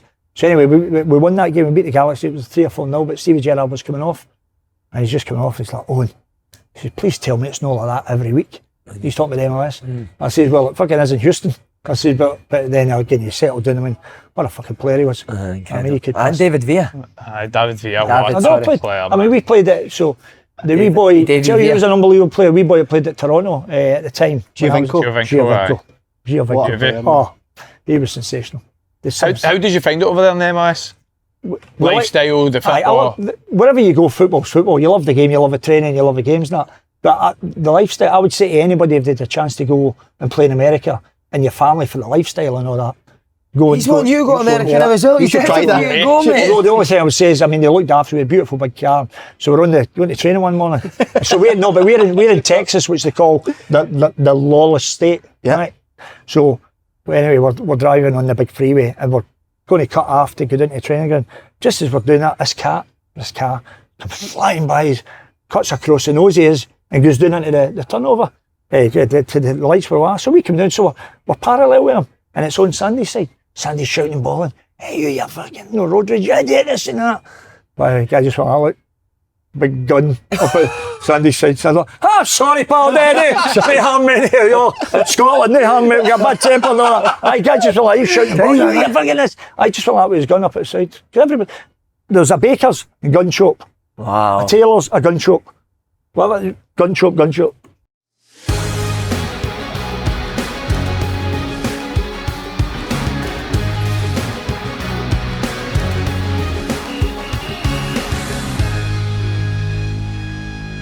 Right, we're ready, Clay. You're going to do the predictions this week, all right? Andy, take it away, mate. Right, so this is a wee segment today where we're predicting the games this weekend. So instead of Paul's Magic Balls, it's Odin's Magic Balls this weekend. So, Coyle, St Mirren versus Hibs, what's the score going to be, mate? St Mirren versus Hibs, I'm going to go for 1 each. 1 each. And the Owen's Magic Balls, are they magic? Just tell you in a minute if it comes at 1 each. 2-1, no so magic, but 2-1 St Mirren. 2-1 St Mirren, that's a badging for Hibs, by the way. Where did you get that? Hearts at home to St Mystic Johnstone. Meg. Hearts at home to St Johnstone, Coyle. Can you do this in an American accent, Hearts at home to please? St Johnstone. American accent. Well, Hearts at home to St Johnstone. I'd go Hearts at the Lawns. Although St Johnstone fighting for the life, but I'm going to go Hearts 3-1. Well, the Magic Balls went 3-1 St Johnstone. Wow, what a result for St Johnstone. That would be some result, wherever you're digging in Magic Balls. Probably the biggest game of the midweek, Dundee at home to Ross County. Aye, I just think Dundee will edge it. I think Simon will get the winner. And I'll go, I think it'll be nervy. I'll go Dundee 1-0. 1-0. Simon Murray. 2-0. So you got a double, Simon got a double. Must get one injury time. Rangers at home to Dundee United. Rangers at home to Dundee United. I think Rangers with Barry after that. I would go Rangers. I was going to go 3, but Rangers 2-0. I agree with 3-0. Oh, you were there, right? So I was on the wavelength. Tuned in, see? Right, our relationship's wow. our relationship's got after a flyer, so this can see if it continue. Motherwell at home to Kilmarnock. Motherwell home to Kilmarnock. I think Kilmarnock safe. Motherwell played last week, although they get beat. Home, I love that. Brilliant pitch. I'm going to go Motherwell 2-1. Yes! Go on the well. It's a big result, that. Halliday scoring. Well, he's capable of I scoring. heard he was brilliant Saturday. Being outside there. I know, but I always felt, even as although I was a goal scorer, if your team get beat, it didn't matter how brilliant you were. I agree with you. If you're all about the team. I agree with Some you. people won there, but if you're a team player. 5-1 home win. Fucking hell. Wow. Andy, what did you say there about Andy? Flying. Oh, aye. So nice. What did I say? I can't Well, remember that right. this shows you how authentic this is. A very young, promising player, lovely wand of a left foot, will go on to have a great career. Kenham, don't be fucking up his arm. Aberdeen. Last one, Aberdeen at home to Celtic. Aberdeen, I'll home to Celtic. I'll go a Celtic win, obviously. I'll go 2-1 or 3-1 Celtic. The Magic Ball has spoken. 4-2 Aberdeen. Wow. Owns Magic Balls. Is that us finished? We own Magic Balls? Aye. Well, listen, if you I could can think, assure you, Owens Magic Ball never said 4-2 Aberdeen, pal, against Celtic. How many kids have you got? 3. They are magic Oh, balls. they have Magic. 2 Boys are grandkids. magic. Just the Holy Communion there on Saturday, it was brilliant. I've seen all the Waynes getting the communion. Willow. What age is your daughter? Kira is Kira's 30 now. He'll be adding her on Instagram No, after I'm it, so not just fat, I'm not watch. into all that. Aye, sorry, Kira. What would you do if she brought Kira's married, but she battered the life out of you anyway. she brought somebody like him home? Would you be happy? Aye, sometimes you've got to get a taxi to bring you home. if you think you can do better than Coyley's Magic Balls, head over to spfl.co.uk /score predictor to play for free and give me a chance to win a weekly prize of £250. We need to ask Andy a question. Amazing. He was on Sportsound last week. I seen the clip. Said the biggest scrap he's involved in was with Ishmael Miller. Before he answers that, How did Sam, he end up Ishmael fighting by him? some size of boy, wasn't he? That was a week ago, Knox. Never even got to a fight. But I tried to fight him, which was a huge mistake, and he just grabbed me and I thought, right, I don't want to fight anymore. Yeah, Because big he boy, was innit? massive, mate. But why? Some size of boy. I think that's a Glasgow thing, innit? 18-year-old to fight a mid-20s 6'4" Aye. monster. Well, what I do you used to think, do it when I played. man? I was skinny as a rake, big giant. You seen big guys. I mean, we threw you about like a wet That's towel what if I you mean. wanted. I'm lucky I actually never got do along that. with him. I would never do that. I'm lucky Never I do got what? along with him because it was a case of grabbed me, felt and thought, oh, sorry, mate. You know what I mean? Straight away. I know, Was but he when you alright, played, mate? Aye, did yeah. you know a wee bit of different about you? Fight your corner. Nothing. Are you still unbeaten on the quiz? Aye. Radio Clyde? Aye. Aye, do you think you could beat him? No, but I watch Yeah, a bit of no, that. just put it, I watch a bit of that as well. He's good on it, isn't he? Tell you what, Very good on it. these Him and two, Roger, he's a gem. Tell him I was asking for Roger Hanna. he's a genius. They two do a weekly quiz on a Wednesday. Right. Having one. He's having a nightmare. 4-1 up him, Coyley. Aye, you Can I never ask- beat Simon. I'm Knowledge. clever with my quizzes. Can you ask me and Coyle a question and see who gets it right? First football question. Who's the last manager of the SPL to get sacked? Go. Last man, is that SPL? I don't like speaking. I know it is, straight away. Come on. Good one. Neil Critchley, about 2 weeks ago. Hearts. You mind him? Yeah, I would never speak about it. I'd never answer a question like that because obviously you don't want anybody to lose But their he job. did, poor. I do think there should be a rule in football. Right, go for it. So you're talking about pet peeves. I do think there should be a rule in football because obviously social media I think dictates a lot of things now. See when a manager starts a season, he should be allowed to finish the season and then it would take out all the rubbish about get rid of him, get rid of that. They know you've got you for the full season. What? So what they're getting? Like, Relegation. Every week. You just need to accept they're going to get You've relegated. brought the guy in to do a job. Trust the guy. Somebody's going to get relegated. I told you bring your best 12 coaches in. Somebody's finishing bottom. Right. But you start a season, barring ill health or something like that. But if you brought the guy in to do a job, let the guy do the job for a season. Don't mean you lose 2 or 3 games and you're changing. I'd give you January. So if you start with somebody, You see a transfer window. Yeah, I'd give a manager transfer. Well, at least then they've got a transfer. But what it would stop, Simon, is that after 2 or 3 games, or get him out, it would let a manager just focus on the job in hand and get going there. Never mind it. Brilliant, But you've had Since you'll know this anyway because it's easy. Since the inauguration of the Premier League in England, there's been 93, 92, 93. 92, 93. It's an easy question for you. There's been, I think, 10 Scottish managers that have managed for over 100 games in the Premier League in England. Ferguson, Moyes. Whoa. Free for When are you unbeaten in the Radio Clyde quiz? Sir Alex Ferguson, David Moyes, Paul Lambert, you, the guy who was at Blackburn, Stevie Keane? No. 100 games. That's 3 seasons. That's a lot of games, isn't it? Think back to some older ones. Go back to the older ones first. That's where I'll tell Walter Smith. Yeah. If you get Walter Smith, Graham Souness. Graham Souness. If you think of Graham Souness, then also Kenny Douglas. Kenny. Oh, Blackburn. Blackburn, Liverpool. I'm doing alright, innit? How many's that? I think you've got 3 to get. Are we letting him get involved in this? Aye. We'll let him get We'll get him some cranes or something while we do it. No, you come in now. There's 3 to get. Coming in, all right. Starting. Well done, 2 to get. Steve Clark, no? West Brom. No, Steve Clark. Newcastle. Fuck's sake, he's in. That's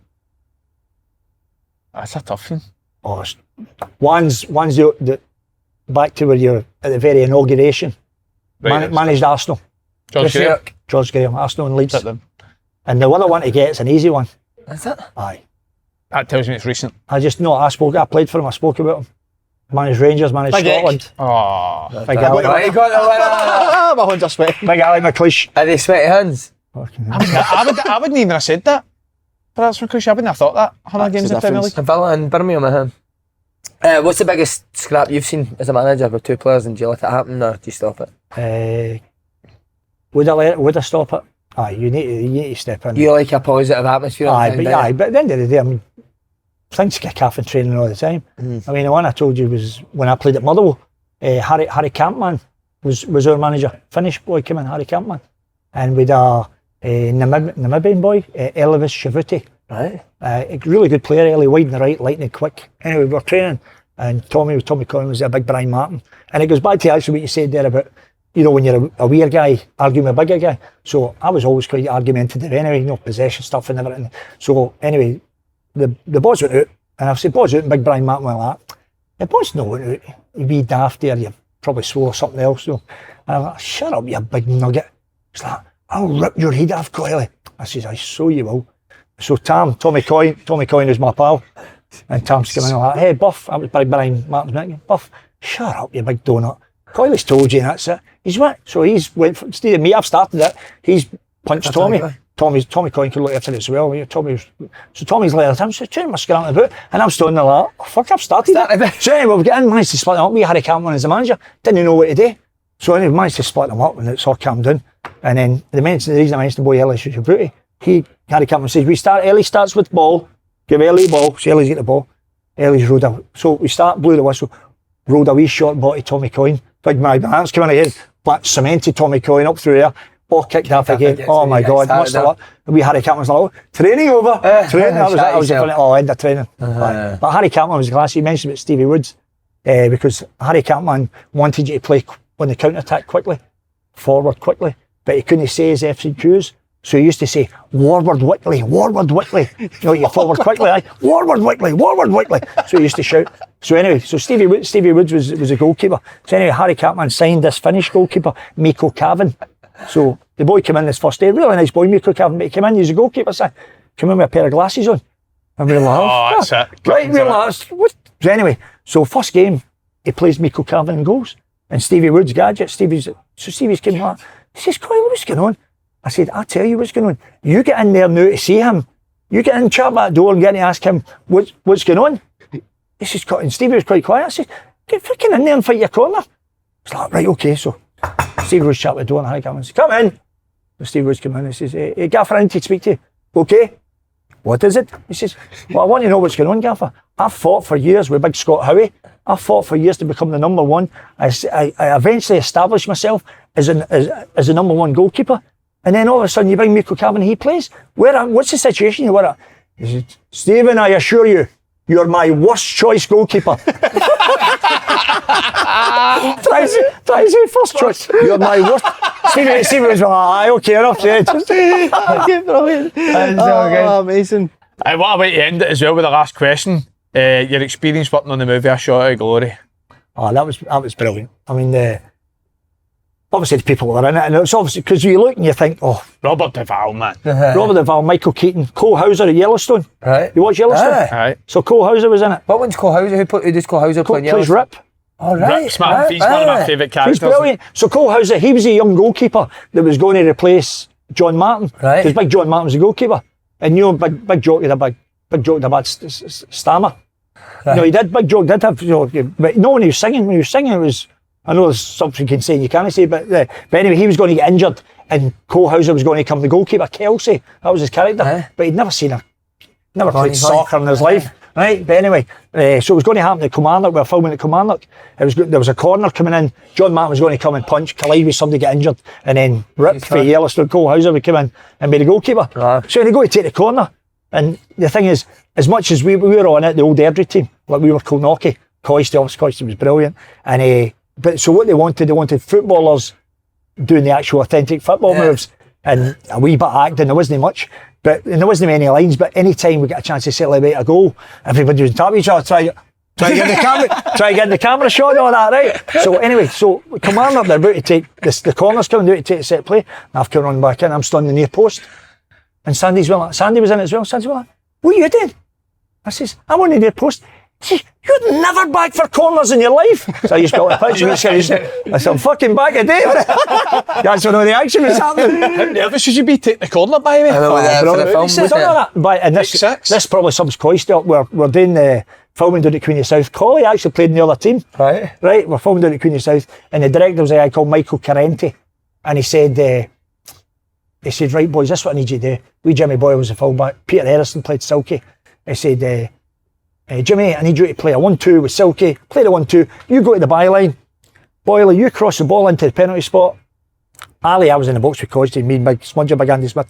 Coisty, I want you to go between the two centre-backs, overhead kick, top corner, we'll cut.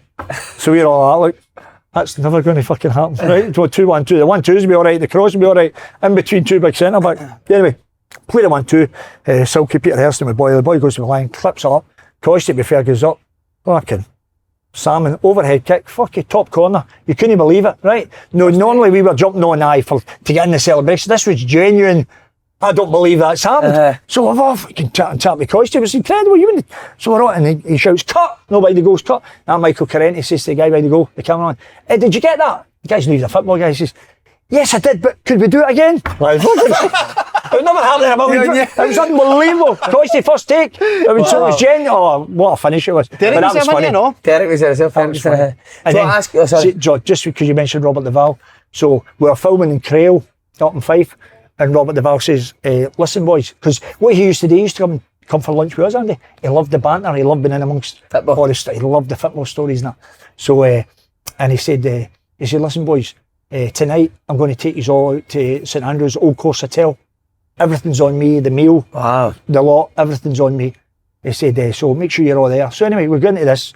Have you ever been in that? Anyway, we had a big table in the dining room, but in the middle of the dining room and on the periphery like that there was all the tables, millionaires, billionaires, St Andrews Old Course Hotel. So you have what you want, boys. So we started eating then, Big John Martin. And his name's Robert Duvall, right? But John Martin called him Bobby. It's like, hey, Bobby! My steak's for fucking bump, right? And Robert Duvall's like, okay, John, I'll get you another one and all that, right? Robert Duvall was brilliant. So anyway, it got to about 11 o'clock at night, and Robert Duvall says, listen, lads, you'll need to excuse me. I'm filming early in the morning. I'm going to retire to my bedroom. He says, and I'll catch up with you then. So by this time, the boy, obviously I don't drink, I'm still called sober. Boys are all done. He said, have whatever you want on me. everything's on me. So he walks away from this table in this big dining room. He gets about 30 yards. It's about 30 yards for your table to the door. And bear in mind, all these elite people and millionaires, billionaires and all that. Big John Martin's sitting here and he's looking there at the door. And he goes like, "Hey, Bobby." Well, that, right? Now this time the whole dining room's like that. And Robert the Miller he's got his horn on the handle to go out and he kind of cringingly looks back. He says, "Yes, John." He says, "Is that you going upstairs for a wank?" It's God's my judge. And Robert Miller, "See you in the morning, boys." Big Josh like, That's our God, my judge. Big John, guys, this one's Big Jock. Right, Owen Coyle. That's a stand-up. Stand-up. Thank you.